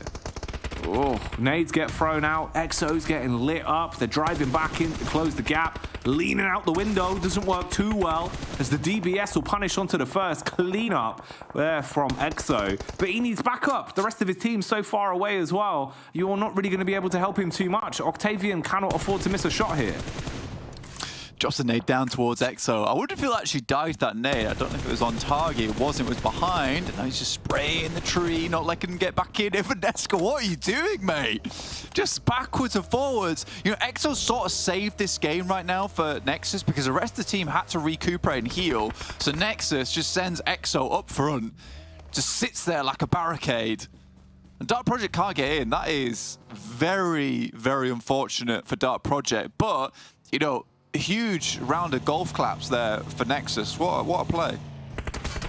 No, that was nice. I mean, definitely could have been a lot cleaner from Dark Projects. They left the windows open. They left some mistakes for Nexus to breeze on in. But Nexus still had to play it right, and they were able to. So they recover from that, keep their heads clean, keep themselves in the game, at least for now.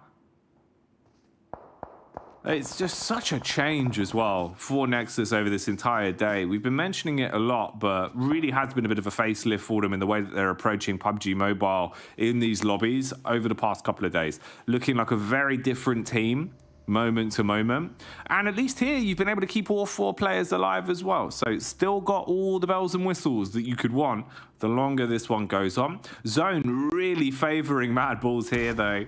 Lit up right in the middle, already ahead of the pack. Yeah, this could be a little MADBULLS win, actually. But I'm confident in KONINA Power. I've been confident in them since minute 1. As soon as I saw this circle, Agori spots over towards Kapahala, try and take some pot shots just here and there. But yeah, the circle does massively favour MADBULLS. You know, if I wasn't so confident in KONINA Power, I'd say that MADBULLS would win this game. VIRTUS.PRO potentially also have a chance. We know what they can do from the outside circle in Sanhok.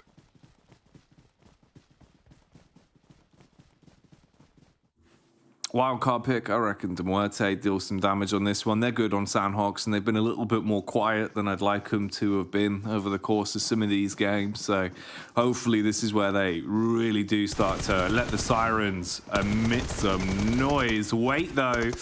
He was the tripwire on this one. Strikes early, hits heavy on the first, but the spray transfer not there for him. Beck being beckoned in as well, but he's been baited and dismantled as Fleek is able to find these for free. VIRTUS.PRO, they're evaporating. This is all going wrong quite quickly. Like a bowl of water near a dehumidifier. They're going to be gone in a few seconds. Of Ace, great shot there over towards Elementrix as well. I think they have to be careful considering they just saw one of the players from VIRTUS.PRO just get absolutely annihilated by shots across the way. Yeah, this is why I wouldn't walk up to where they're currently playing. Nexus, though, they got shot at by KONINA Power earlier on. They hear the engagement. They look to fly in. There's some more shots going their way, but look at KONINA Power. They are really down on their luck at the moment. It's a good day as well in terms of the predictions. You can see all of us are a little bit more split with these lobbies. It bodes well. Goes to show just how fine these margins are with some of these teams. More teams contending for chicken dinners than we've seen in quite some time in a few of these lobbies here for PMPL EU. So it's fun to watch. Keeps you guessing. Keeps you on your toes. This fight's still going on, though, as we will see KONINA Power looking to try and save the prediction from blank. See if they can reset, get everyone back on their feet, and look towards the future potentially on this one. It might come a bit quicker than they expected, though. So many squads closely grouped on this. The flank up from SHOCKWAVE walking in through the back. They have to find their way through No Mercy Warriors. You deal with the first man, sure. The nades fall short as well. So Terminus now getting extra info on this one, Blank. Yeah, I think for SHOCKWAVE they're doing fairly decently versus No Mercy Warriors. It's kind of felt like it should have not gone their way at all. KONINA Power, likely would rather have gone towards that eastern side, but I think they're going to try and remove both these teams as quickly as possible, get themselves some more elimination points on board. Becca starts things off with a beautiful blaster over towards Terminals, and now start to look over towards Aztec. This should be just an easy cleanup for KONINA Power. Palucci's in the back line watching over towards Nexus as they make their quick send in towards the circle.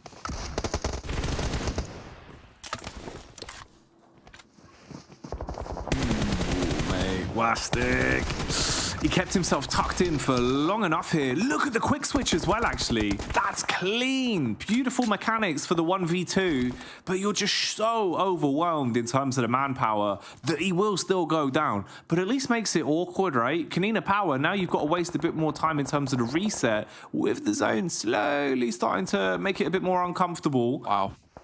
This is nice. I mean, that is actually so lucky on the timing of those reses, because it's stage 5. There is no possibility of getting a player back up after stage 5. As soon as the blue hits, it will just tick you straight down to being knocked again. KONINA Power getting shot at right now by MADBULLS. Luckily, Octavian plays a little bit of a distraction move there for them. Yeah, this is a horrible spot to be in now for KONINA Power, but opens up the shot over towards Frozen God. With them split over every single one of these compounds, maybe there's an angle to get in here. Luckily for them, Tulika on an absolute rampage finds another one. MADBULLS playing from a compound that they feel comfortable in, where all they've got to do is fight from range. Yeah, they love these sort of moments. Fleek finding shots left, right, and center. Damage being established back onto him, though. And it's actually the utility that might be the difference maker. Now you can close the gap on this. Everyone's dropping down to the ground, though. NEXUS struggling to stay alive. Octavian and co. evaporating. KONINA Power go up in a puff of smoke as well as they're finished off. Couldn't handle it. Trying to close that gap. Fighting MADBULLS. Oh, mate. This is going to be an intense one. So many squads on top of each other here, just taking fight after fight. No moment for respite. MADBULLS got kind of torn apart there by KONINA Power, surprisingly. Mainly Palucci, because I do really like Palucci, this type of stuff he's able to do. Trofka, though, in the back line over towards MADBULLS. Could cause some problems, Jackie, potentially. We know how scrappy this guy can be. Gets too close, you're certain to feel the burn.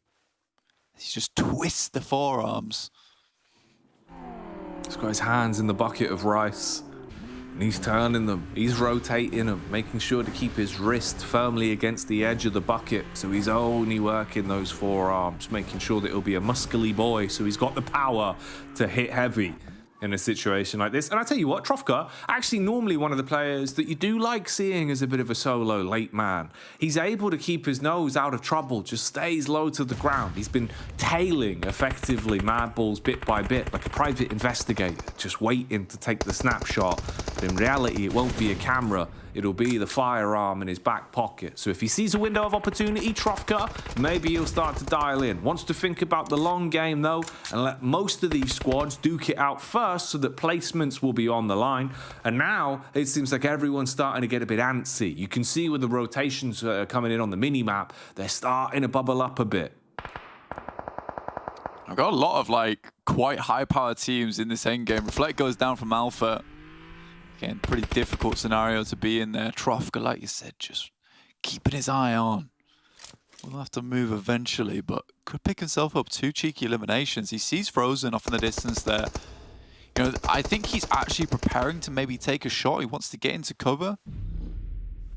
He has to stand up. Oh, no. Oh, I don't like the look of this. I feel like the timing's off. The timing's off, surely. Yeah. It is not looking great, but they're not even looking at him. Zerich went straight back in the building. Can't heal this off. We'll have to jump in. Finds Zerich. Will pick himself up a nice little elimination there. Won't confirm it, though. What was he doing? Oh, mate. All right.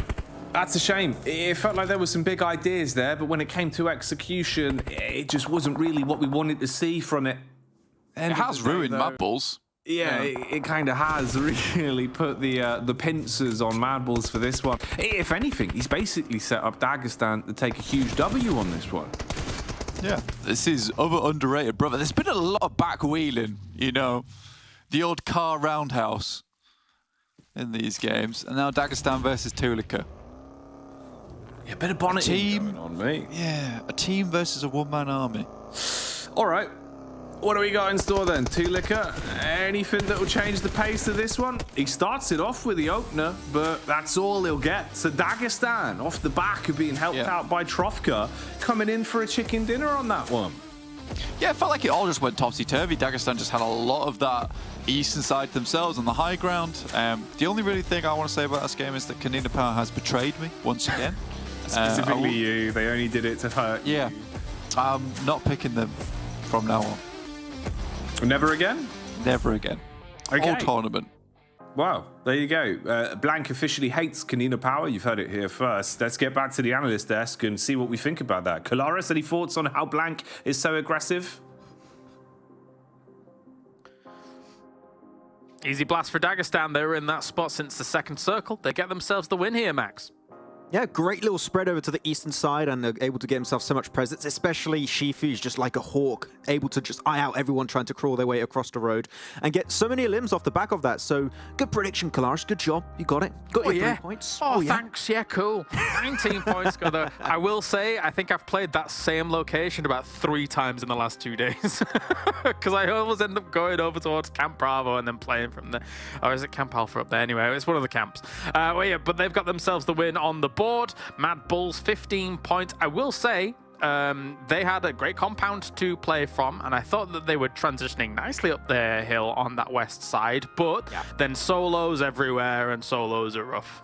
Yeah, a bit rough when you have Trofka of KASIK team just ruining it for MADBULLS. They would have had a chance because they had a few rocks and trees to play with, but Trofka just got 2 players, then another went out to the blue, so a bit tough times for them. Though good times for Nexus. 2 good games back-to-back, one on the Miramar and now here over on the Sanhok, and able to get some decent presence north, really, able to clear so many teams, especially going for a third party on KONINA Power, No Mercy Warriors and Shockwave as they're trying to exit the southern terrain of Paradise Resort, which we know is very tough terrain to try and exit from, so they just gate-kept all of that situation in the first place, and Redox secured a few extra bonus points, so good on them. Though, one thing that was weird this game is how... Jackie and Blank were in a weird mood this match. I don't know, I don't know what was happening. Well, we've slowly allowed them to descend into madness after I called them military dolphins. So you know, that's why. Who knows what was going?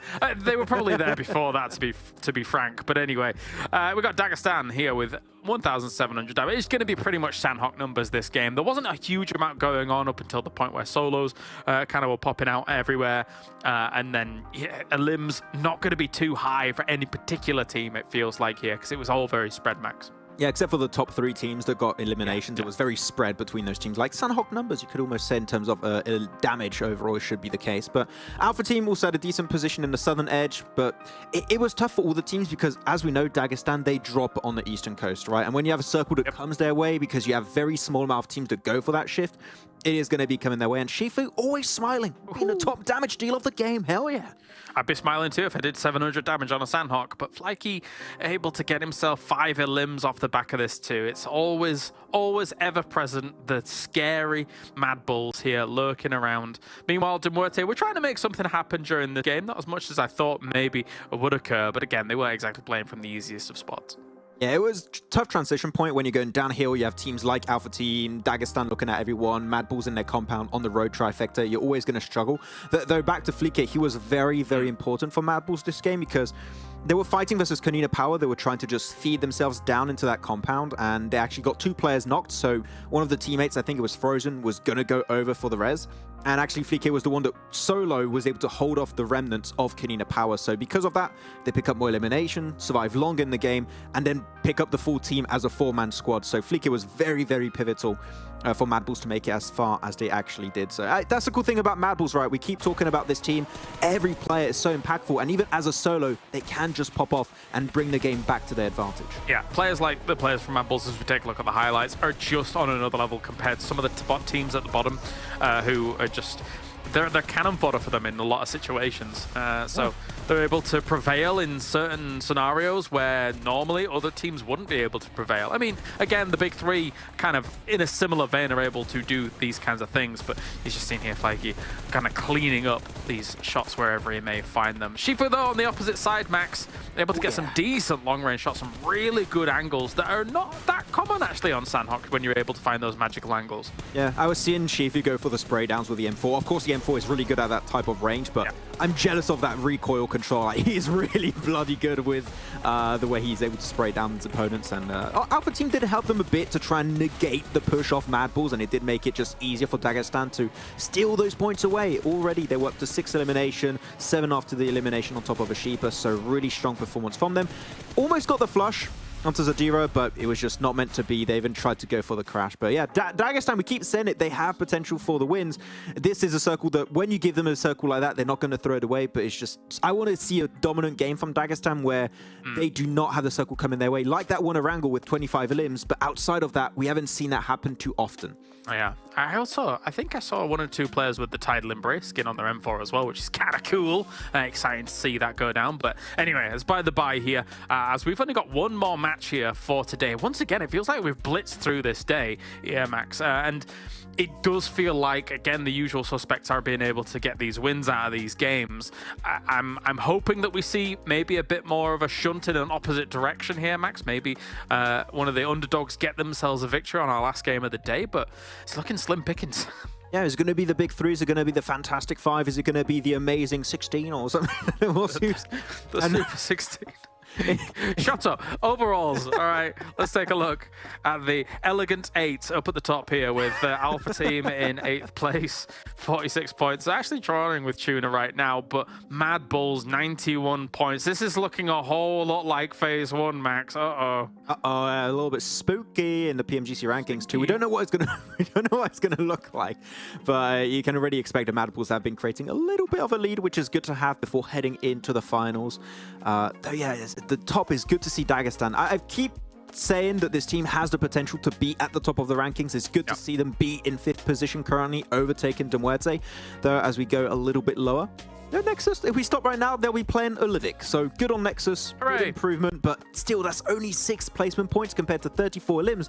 Good on the elimination department, but like they need to reach that late game way more often, which they were good at before, but at Phase 3 is just not their phase, it seems. No, definitely not. There's some teams that are really suffering at the moment and not getting much traction whatsoever on the leaderboards as a whole. Also, noticeably, No Mercy Warriors now falling out of that top 8 as well. Some of these teams that were kind of, you know, on the cusp of breaking into that Elegant 8 have now found themselves extra points to be able to knock them down, and No Mercy Warriors has not been able to keep up with it. 47 points, though. It's still not bad, Max. They could still strike towards that top 8. Yeah, there's a chance for them to make in the Elegant 8 at some point. I mean, there's so much potential for a lot of these teams, right? But clearly it is so top heavy at the point of the tournament that a lot of the teams at the bottom are just feeder teams, really. They're like numbers for the top squads, and they're just going to look to take you down every single opportunity they have. So yeah, it's tough competition to really stand out. If you want to stand out, every single player on your team needs to be such an impactful presence. And right now it's just hard to really stand out in any way, shape or form. But if you want to stand out, you've got to go over to Maxman's massive socials and check out what's going on with the giveaway over on Instagram, Max. You could be a killer whale as well, knocking over all those boats. Yeah, and I actually am going to steal the strat. So if you guys want to win some skins, you got to follow me too, okay? No! Over on Instagram. Interrupted. This message is not endorsed by the PUBG Mobile. Actually, you have to block me on Instagram, and then you can win. Yeah, and then he'll favourite all his own posts. He's weird like that. Let's go over to the commentators. It's one final match here for the day. Jackie and Blank, take it away, please. I like that all of us have had our funny juice this morning. This is good. Everyone's on the same page for today's show, Blank, and it's been a blinder, mate. But like Clara said, it's been over in a flash. It feels so quick today. Yeah, it's been a fast day so far. It's been enjoyable, been quick, speedy, blazed through it. But again, we've all had our little moments here and there. The Elegant 8, terrific 20. It's good to see. But what I'm looking at right now is that top big 3. Because these guys are the ones that are really pumping out those points. MADBULLS still have a game in hand. And this has always been a scary prospect. Whenever we see these groups, MADBULLS, when they have that final game of the day, when Major Prize not playing, you don't have, you've got Titans as well as Gladiators in. But they've got another game in. They could hit triple digits on this match, Jackie. They need 9 points to do it, and they would be so far ahead of anyone else.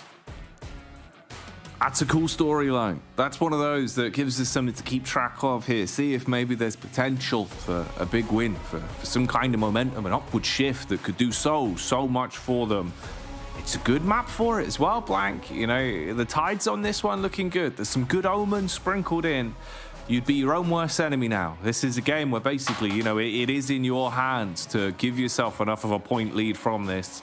So don't leave it up to anyone else. And at least, not being Sanhok, there's no chance for those early throwaway knocks as well that would potentially steal that opportunity from coming to fruition. This should be a really great way to round out the day here, going into our final Erangel. Yeah, man, I think that Erangel always nice and easy, nice and juicy in terms of having those fairer points on board. You get the teams that should be winning right at the top. You don't have those strange endings where you've got Trofka behind you just biding his time and then ruining you off the back of it. I mean, we could see Titans even further ahead of the lobby right now. We could have even seen them in triple digits after that last match if it wasn't for Trofka. Yes, it would have still been difficult playing uphill towards Dagestan, but there was definitely a chance there for MADBULLS. What a nasty circle as well for our final Erangel of the day. Scratch anything I said about being fair. This is cruel. This is evil. Oh, mate. You know what's hilarious? I think this actually has more water in it than the last time we saw a circle that was on military base. Like, I'm pretty sure we've somehow maximized the water on this one. This is incredible. Half of the playable space, if not a bit more, being deep blue ocean. All right, how do we opt to play around this one then? I guess that's the big question that a lot of our teams will be facing. This is going to be an interesting one. Scratch most of the things we said about the normality. Yeah, we're going in for a potentially wacky and wild finish to the day. Yeah, I know it was Friday yesterday, but, you know, we're having a freaky Saturday today. It's a bit crazy, a bit wild. I think a lot of these teams might be considering trying to get down towards the southwest side as quick as possible. I'd like to personally see Titans move really quickly here, Jackie. Try and take control of the hillside down towards the south on the western edge of Sosnovka. You can potentially get a little bit of holdout early on towards teams trying to get across that western bridge and then play off the back of that.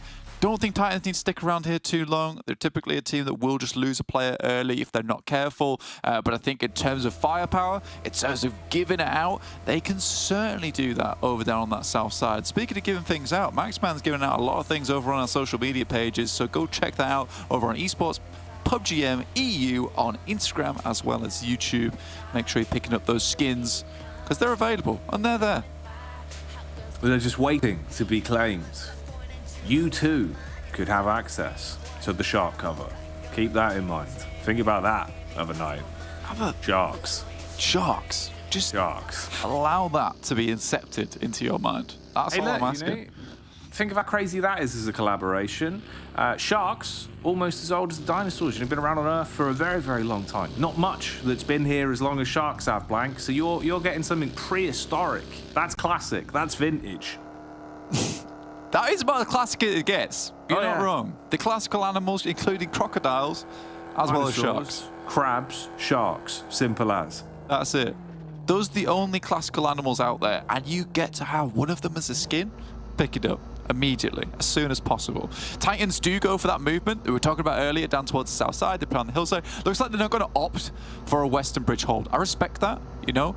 With the amount of teams that have to move through here, you could easily get caught up in the midst of a holdout on that south side. You want to take the western ridge anyway. With this leaning towards the west, there is a likely chance we head over towards here. If Titans can hold on to that for the vast majority of the game, wow, a lot of points can be gained from this position.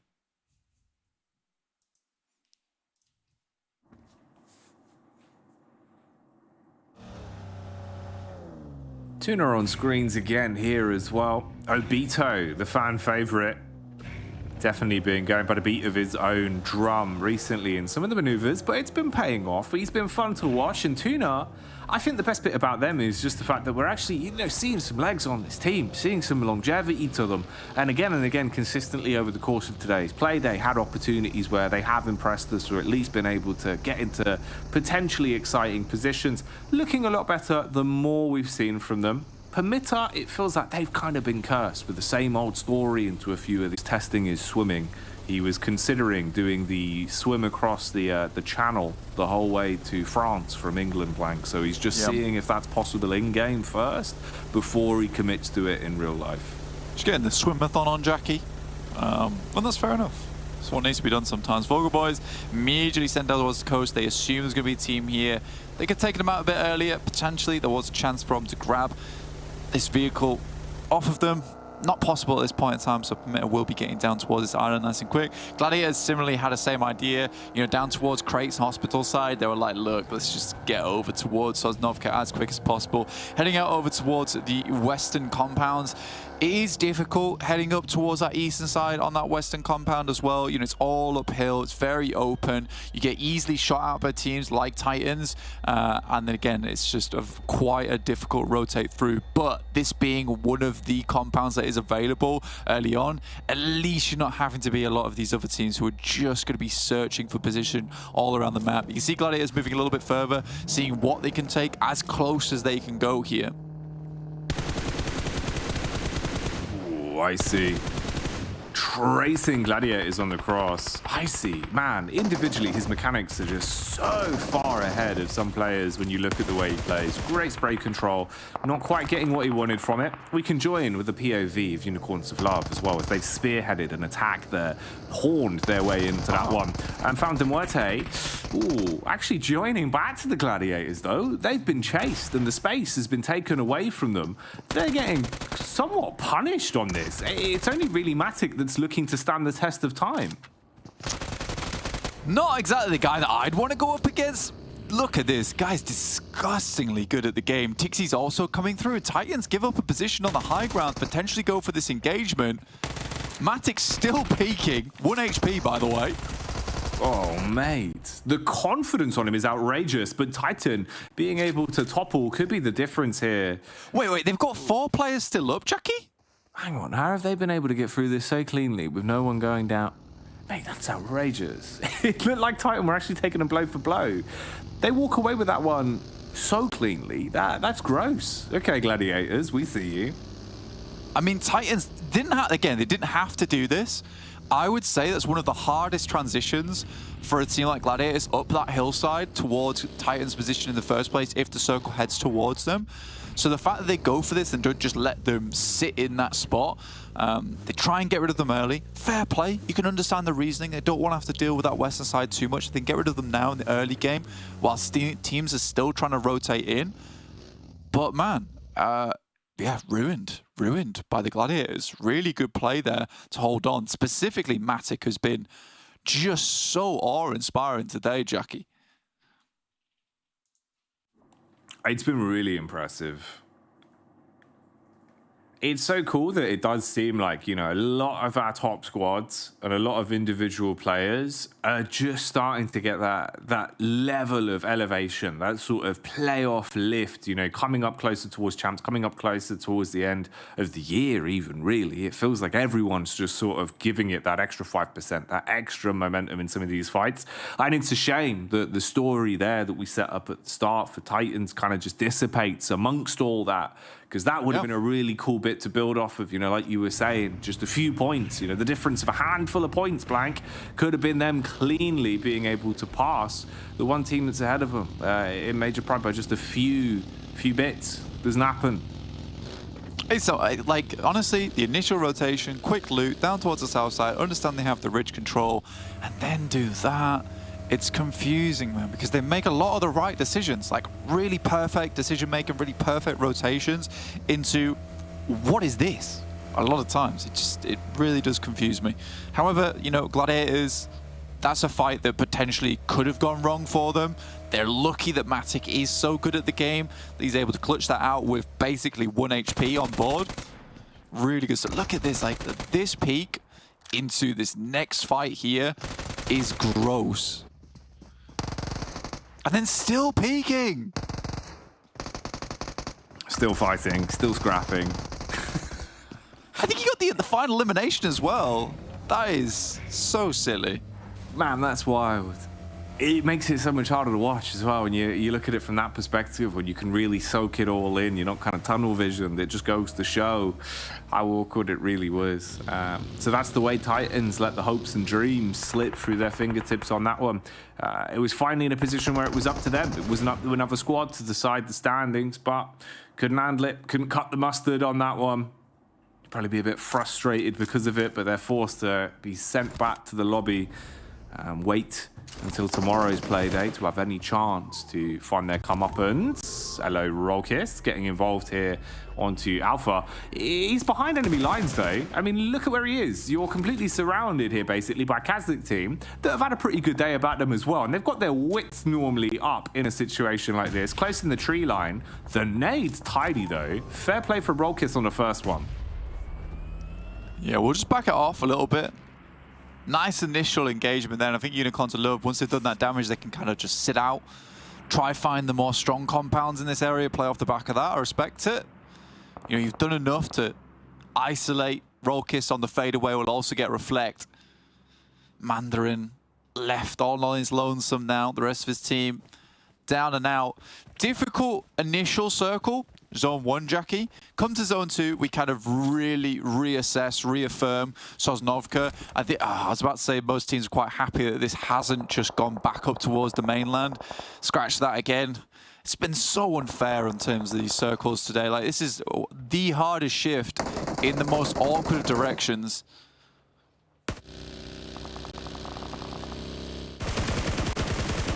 Playing with a lot of fine margins. Being pushed and pulled around at the whim of the zone, which again, still so much water, playable space, really at an all-time low. So map geometry, really going to be worth its weight in gold. If you can actually find cover, if you can find a good angle to set up in, give yourself some kind of a boon to play with in these equations, because it's not going to get any easier. And, you know, like having a party in an elevator, there just isn't a lot of room. No, there really isn't. Look, you got cake on your face. There is literal plates made of paper on the walls. Someone's blaring music too loudly. My guy's elbows in my ribs. It's uncomfortable, which is exactly what this circle is, right? It's going to get really uncomfortable towards the side. You have a lot of players playing out towards water, which is probably the only saving grace right now for Shockwave, Dagestan, as well as No Mercy Warriors. There is that play still available, but that's not a winning play. That's a survival play. And it always sucks when you get to this part of the game in Stage 3 where you just think to yourself, look, we have to make a play that we're playing for top 8, essentially. Potentially a top 3, but we're going to have to spend 20 minutes, grueling 20 minutes in the water, making sure we keep our backs covered, making sure we're not exposing ourselves and staying underwater when necessary. It's grim, man. It's really grim. It's just so rough to deal with. Really not the sort of position that you'd want to be in. Playing around a zone like this forces so much more from you. And you can see in the elim feed that MADBULLS are at least taking it in their stride right now as they're able to slice their way through. Shockwave, throw them off towards the coast. Meanwhile, down at the coast, though, you've got a bit of a cheeky maneuver set up here. The flank along the coastal ridge up on the rocks is being taken by No Mercy Warrior. It's Wobbly, who's in position, looking for the peak. Actually lining it up with the nades. He can see the head, so he's aware of their location. Wants to switch back to the primary. Great burst for the engagement. And knocks onto him. So you somewhat fragmented Dagestan as well. Even though they're close together, this is not even ground. This is not easy terrain to traverse to be able to get your teammate picked back up. So Keep, he's got to kind of bail out on this one and go spelunking. Yeah, again, this fight makes me laugh because we set it up in a way that this fight is deciding who gets to swim in the water for the rest of the game. Isn't that crazy? That's so sad for both these teams. Most likely a couple of them are going to go down. They've got a time limit on this one. That is one of the most grim circles as well over towards this western side. There's really not a lot of compounds in this area. You know, the south compound, do you really want to play it? Yeah, I guess the time being, if you're Gladiators, you could potentially get a little bit of cover from here, let a lot of the other teams fight it out. MADBULLS have to leave that one as well. This is just full beach warfare that's going to go on from here. So I hope everyone brought their swimwear, brought their sandcastle, creating tools, because you have to create some kind of cover for yourself. Yeah, you've got to do something differently here. provide some sort of protection.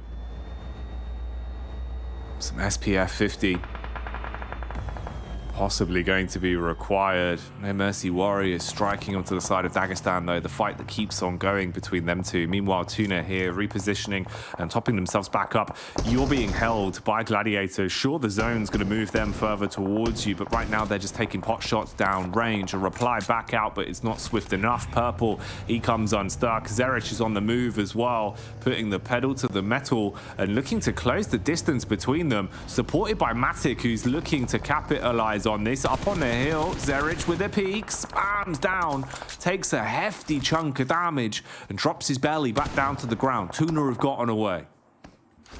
Finally out of there, but Gladiator's getting a lot of information off the back of this. They're currently holding a pretty strong ridgeline with Meku posting himself up towards that location, which means that Tixi, as well as the rest of the team, can regroup on top of him. And I think that now they've identified there's a team over towards this western edge. With MADBULLS, they can just fully focus here, try and clean out that team, take them out of position, remove the nuisance, and then play over towards the eastern side. In the meantime, No Mercy Warriors are eliminated. So Dagestan get to play in the water. Amazing. They've secured the water control. They can now happily tread water until the end of the game. And that's what they're going to be setting their focus on, trying to just stay out of trouble on this one. Obviously, placement points really being worth their weight in gold this late into the day, this late overall in general. So, got to make the most of it. Squeeze what you can out of it. Oh, Foopsman still alive and on the move though here for the rest of VULGAR boys, and he is right in the thick of it. Man's in the middle, scouting out, looking to get some reconnaissance on the go. Smokes the buggy for now and takes a peek on the wayside. Kitsune coming in for the backline as well as VULGAR boys move up towards Foops. Yeah, right now, Gladiator's just scoping the area. SPG coming from the east. Team that's done pretty well recently. I've been fairly impressed by SPG, enjoying their play style. Just looking a lot more confident in a lot of their plays. Snowex, Alar, Alex, as well as Narvalo. Victor not playing currently, which seems curious with the vicious Victor usually putting in a huge amount of work, squatting and deadlifting a lot of these games.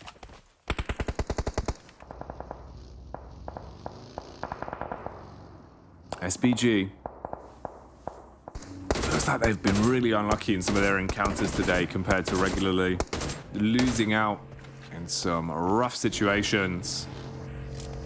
Here though, just trying their best in terms of the long con. They've put pressure on MUERTE and have found a few weak links there to at least inflict a nice bit of damage. VULGAR boys lining up still close towards Gladiators. This has kind of been the lay of the land for a little while now. Obito still alive with the AK in his hands, up close as well, just tucked into a little corner.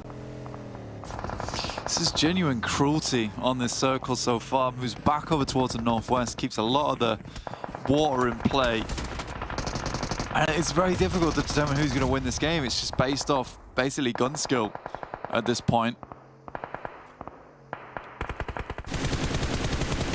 This is a smorgasbord of teams all on top of each other. I don't know what's happening here. Everyone is inside of the shed. There is a shed party occurring, and TUNA do not like the look of it. They did not get an invite, so they just spam bullets over there and see if they can finish them off, take out all of the party goers. CJ still locked in position as the last one, effectively staying alive. Meanwhile, MUERTE scrapping with Trofka, as it seems like KASIK team have kicked off an engagement there. Hinguish being able to deal damage back as well. And compound control finally being taken for Gladiators that have been flanking slowly behind VULGAR boys for quite some time. But VULGAR boys, they want to swoop in for it. They want to give us a show as they look to aggress against the Gladiators. There's only 3 players over here as well for the Gladiators. Meku's been holding out MADBULLS on the other side. Lovely nade. Start things off from Tixi towards Pylaus. Oh, yeah, you're right. Mate, the second you saw the Molotov and the nade come in, that's horrific. The Gladiators can dispatch an entire team so quickly. That's absolute insanity, Blank. I think Tresley's about to take a nade to the face too. Ooh! Please let that explode. Ooh. He's still up. And he's gone.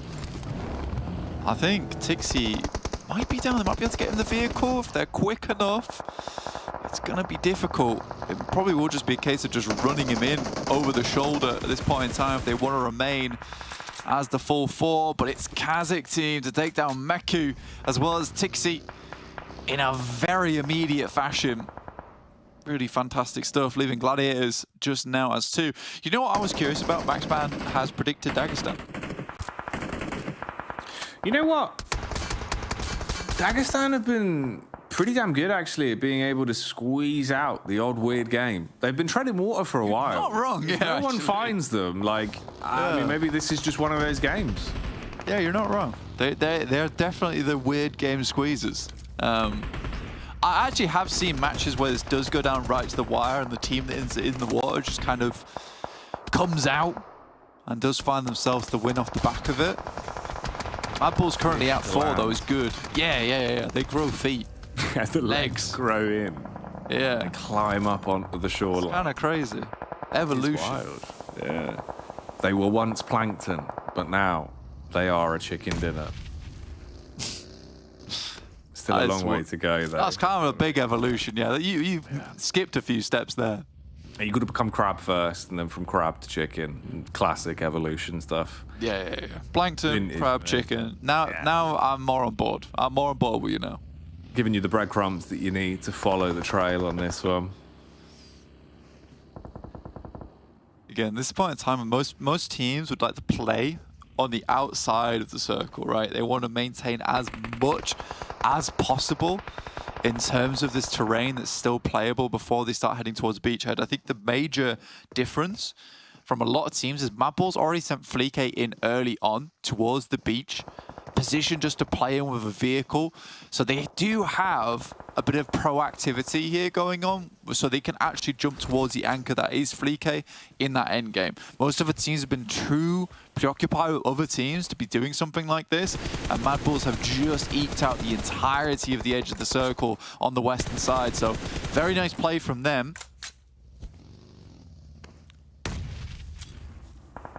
Trofka. Poising himself somewhat. You could see the way he's trying to set himself up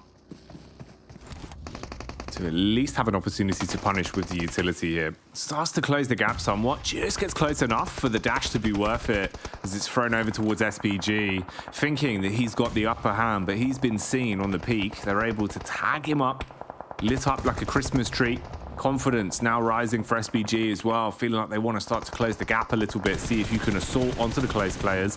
Vehicle there drawing the crosshairs from the elevated angle off for English. So he's pre-firing, potentially leading to some further info for SPG to play off. Narvalo smoking the close quarters engagement, blocking off those lines of sight for now. Yeah, KASIK team got very lucky with this compound, being able to keep it in the circle for so long, and it's gave them a great amount of utility. That was a bold res as well, right in the middle of the open. Narvalo, if he tosses his nade far enough, he might catch Trofka on his way back in, but it's just a little bit too late. Look at these guys just snaking it about outside the compound. MADBULLS push further towards the circle now. TUNA towards their southeast. Have to deal with them eventually. Zadira goes down, that's from SPG. MADBULLS tried to confirm. Shifu, last player remaining. Has had some pretty pop-off moments as a solo in the past, though. So see what he can get done here. Hello? Hello? On the move? Straight into the tree? All right. MADBULLS. It is a bit. Oh no, Dagestan have also been spotted in the water, which is going to make this a little bit more awkward than they wanted to deal with. The chance for the Dagestan late finish looking harder now. English closing the gap on SPG. We've seen this before. This time actually gets really close though, being able to push up on him. He's got the nades to play with, supported by his teammates. Ooh, a drop on either side as both SPG and KASIK team suffering losses now. English with a follow-up nade thrown towards the back line. Snoix healing his way through that one. The big fish are done though as TUNA go down in 5th. English really wants to clean up. Hits the headshot onto Snoix blank. He's going big mode. Really flipping his way through as well, just trying to spin around. You know what? Fair play to Max. He's actually got a point off his prediction, which is more than anything I thought he would get done. Shifu would have hoped the KASIK team and MADBULLS would have had a bit more of a scrappy engagement, but I think with the way this one's turning out, Fleek should hit that nade. That looked pretty damn good to me. It did land perfectly as well. It's absolutely ruined him. So KASIK team again forced down to just one. The solo that is English. If they push him 1 by 1, that's the only opportunity really that he has to build something from this. The thing is, they've got Molotovs there. They can force him out of the position. Realizing this, he panics, tries to get out the doorway, wants to get out of the choke point, runs straight into the barrel of Frozen. And now it is all on the last man from Dagestan, Shifu, that seems to be taking his own road on this one. Wants to go into the blue and secure that second place. Swimming away. Yeah, see you later, boys. I'm off into the water, returning to my people. The Dolphin squad's waiting for him at the bottom. That's right. Let's go find ourselves some mines. Let's disarm them, and we'll see you at the end of the game. Well played to MADBULLS there. Really fantastic chicken dinner. Great play from Fleek. Great play from Fleek all day today, actually. Very consistent team. And with that, they will have broken the triple digits, Jackie. Really fantastic first couple of days here for MADBULLS. Yeah, although we set up that storyline that, you know, Titan had a chance to really run away with things from this, move further up the standings. Instead, here's the caveat to it, right?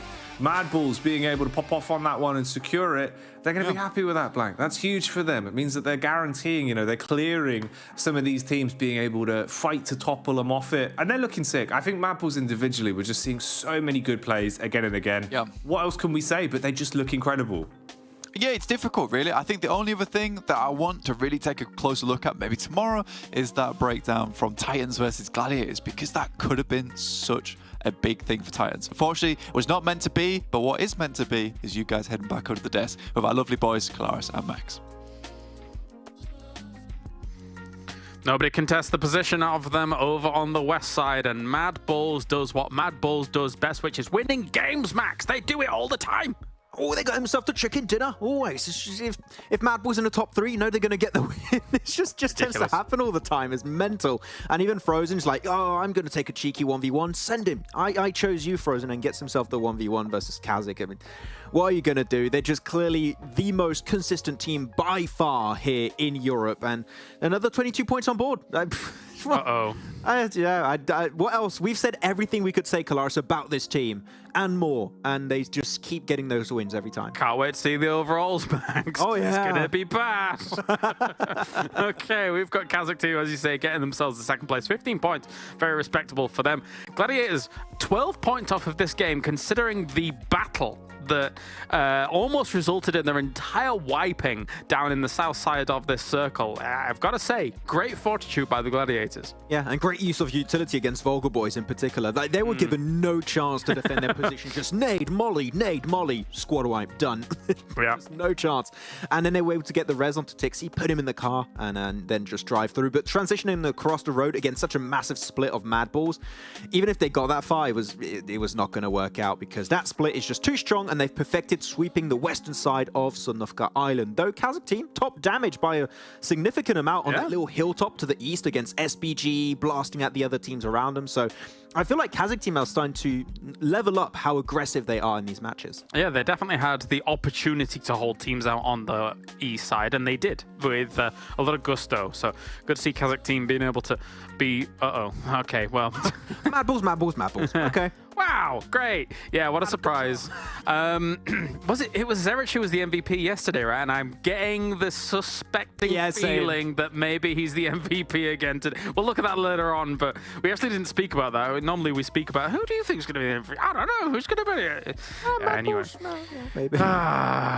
It's getting a little bit one-sided sometimes when it comes to the MADBULLS, but that's fine. So let's take a look and see how all this is all folding. I think for the most part, Max, when it comes to a beach finish like this, I understand your pick for Dagestan to a degree, because even though they're probably not going to get the victory, if the beach stays in play, if the water stays in play, they're almost certainly going to get a top 3. For me, I'm not going to lie, for me it was a meme pick from start to finish. I was like, screw it, I'll go for the team in the water, haha, it's so funny. And then the water, we have a lot of we were talking about it during the game, right, Kalash? We have a lot of these water finishes, which is very unusual, and it's just about that 50-50 split. And actually the water there is playable for Dagestan, because you can just get up on your feet in the water with a lot of your body still submerged, take some shots and then go right back in the water, which is what Zadira was doing, taking shots against Frozen, I think Fleeky from time to time, also on MADBULLS. And then you just go back into the depth of the water and just hide yourself away. And it didn't quite work out the long way. Shifu was alive. But yeah, MADBULLS, again, that split, the angles they were taking, and the little bit of elevation, again, MADBULLS are so good at using these small terrain advantages fully to create such a big advantage point in their favor, and there's not much you could really do. And then Frozen just fully sends it and gets dealing. I mean, it's a setup from so early on in the game, right? The fact that they're controlling the west side, they defeat Shockwave coming over the bridge, and then they know that there's nobody in the west. So they're just playing from that angle as time goes on. Let's take a look at the daily winners. MADBULLS, of course, got themselves 2 on the day. I think it was 2 on the day. Yes, it was, as we started off with Major Pride getting the first one. Titans and Dagestan are able to take the other 2 games here throughout the day. And again, it looks like domination from these top teams here, Max. Yeah, I mean, MADBULLS also on that Sanhok game, that second Sanhok was also second place, right? So it's just it's just the top teams. As always, there's Major Pride, it's your MADBULLS, now Titan able to get later on into the matches, getting themselves some chicken dinners, which is the big improvement I wanted from Titan, and we are seeing glimpse of that every single step of the way, which I'm adoring every single time we see it happen. So yeah, I feel like we're repeating ourselves pretty consistently now. Yeah. It's just so top heavy now, and those feeder teams at the bottoms, they had some moments yesterday, but now we're slowly coming back to reality where, no, the big 3 or like the Fantastic 5, they're the teams on top. Yeah. All right, well, I'm being alerted that we've got to think about our MVP. I think I'm going for Zerich. Are you also going for Zerich? You know what? I was going to go Zerich, but just for the sake of it, I'm going to go Fleeky. He had a good day too. He did have a good day. Yeah. It's going to be one of those 2. Hey, it's Zerich again. Oh, what a surprise. Back to back. Okay, MVP of the phase, calling it now. Okay, it's probably going to happen. We're not going to lie. Just 2 days in out of 6. Okay, great. You had IC, you had yourself Nomi. Probably going to be Zerich this phase. Is looking already pretty damn good. And I feel like the moment we're going to look at the leaderboards, it's going to be absolute murder at the top. I think so. Yeah. After 2 days, they might be 50 points ahead or something silly. That's scary. We'll see. We'll see. Yeah. Let's take a look at the overalls. We're taking a look at phase 1, 2, and 3 combined, I believe, though. So we won't get to know, maybe, maybe we can look at the daily leaderboard. But anyway, for that point, across these, it's 14 wins across 2 and a third phases. I said it at the end of phase 1. Imagine if we still had the old system where you get $1,000 per chicken dinner. Like, they would be swimming in gold right now. That's unreal. It would Scrooge McDuck right now. They'll be having an absolute blast. But yeah, Gladiators right behind. Well, right behind. They're behind by a significant amount. It seems 71 point behind actually. Yeah. I mean, MADBULLS. all of that is exciting, all of that is well and said and all good and stuff like that, but the cool thing about it for teams like Gladiators, Titans, Major Pride, MUERTE, all of these teams, is that things effectively reset kinda going into that finals, right? You've got your bonus points or whatever, but it's not insurmountable to actually catch up with. And then EU champs, it's all truly reset again, but then the lobby is extremely heavy because of the fact that you've got those top teams coming in from Turkey as well. So there's good opportunities despite MADBULLS looking unbelievable right now, Max. Yeah, even the bonus points is going to be for the few top teams is going to be about single digits. It's not going to be double-digit leads. It's going to be single digits. So one singular good game, you're back in the race at the top against your MADBULLS, so it shouldn't be too hard to overtake it. Though we are seeing Dagestan climbing up currently on that top page of the overall rankings of this entire tournament if you combine all 3 phases together. As you go down, yeah, KONINA Power have slipped off, though. They were on that top page, I believe, at the start of the phase, and now they are slowly falling down. Which is a scary prospect because that means that if you would make that kind of result in Championship, KONINA Power would not qualify. And I don't know if you'd agree or not, but I would expect KONINA Power to qualify by default in Championship with what they've been able to showcase in Phase 1, Phase 2. But it's really struggle bus to be able to perform when it's, again, so top heavy, it seems. Yeah, it's been a slippy slope. I mean, obviously, I think their Olymp points are not too bad, but placement-wise, it's not been able to back it up too much. Likewise for SBG and VIRTUS.PRO, right? Like, these 2 teams arguably should be challenging for those top spots, but right now just kind of on the cusp, on the bubble, to try and really get things going. So is it just it feels insane to me that we played 58 matches. That's an insane. It's just, I don't know, you two, for me it's a lot. Yeah, that's quite a lot of matches. Yeah. There you go. That was the point. That's how we do it. That's it, Max. Hey. That's the season. All right. Well, let's take a look at our predictions here throughout, I guess, the phase so far. As Blinkety Blankers, with his nest-like hair, is in first place here, Max.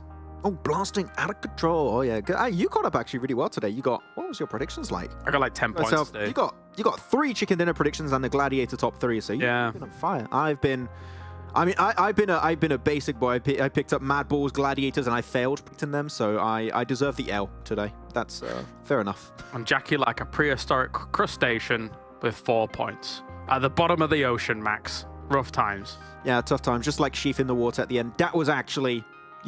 it was Jackie swimming out in the blue, but yeah, tough time. But he's having fun doing his predictions, and he's going for original picks, and I will never fault him for that. So good on you, Jackie. I like that. I like that a lot. All right. Well, thank you very much, Max, for joining me here. Thank you very much to the boys for all the commentary here. And thank you to Monster for joining us here for the PMPL EU Fall. That's right, Max. We're doing the swirly head thing. It's time. We're done here for day number 2 of phase 3. Tomorrow we're back, same time, same place, for more PMPL EU Fall action. So we'll see you then. Bye-bye for now.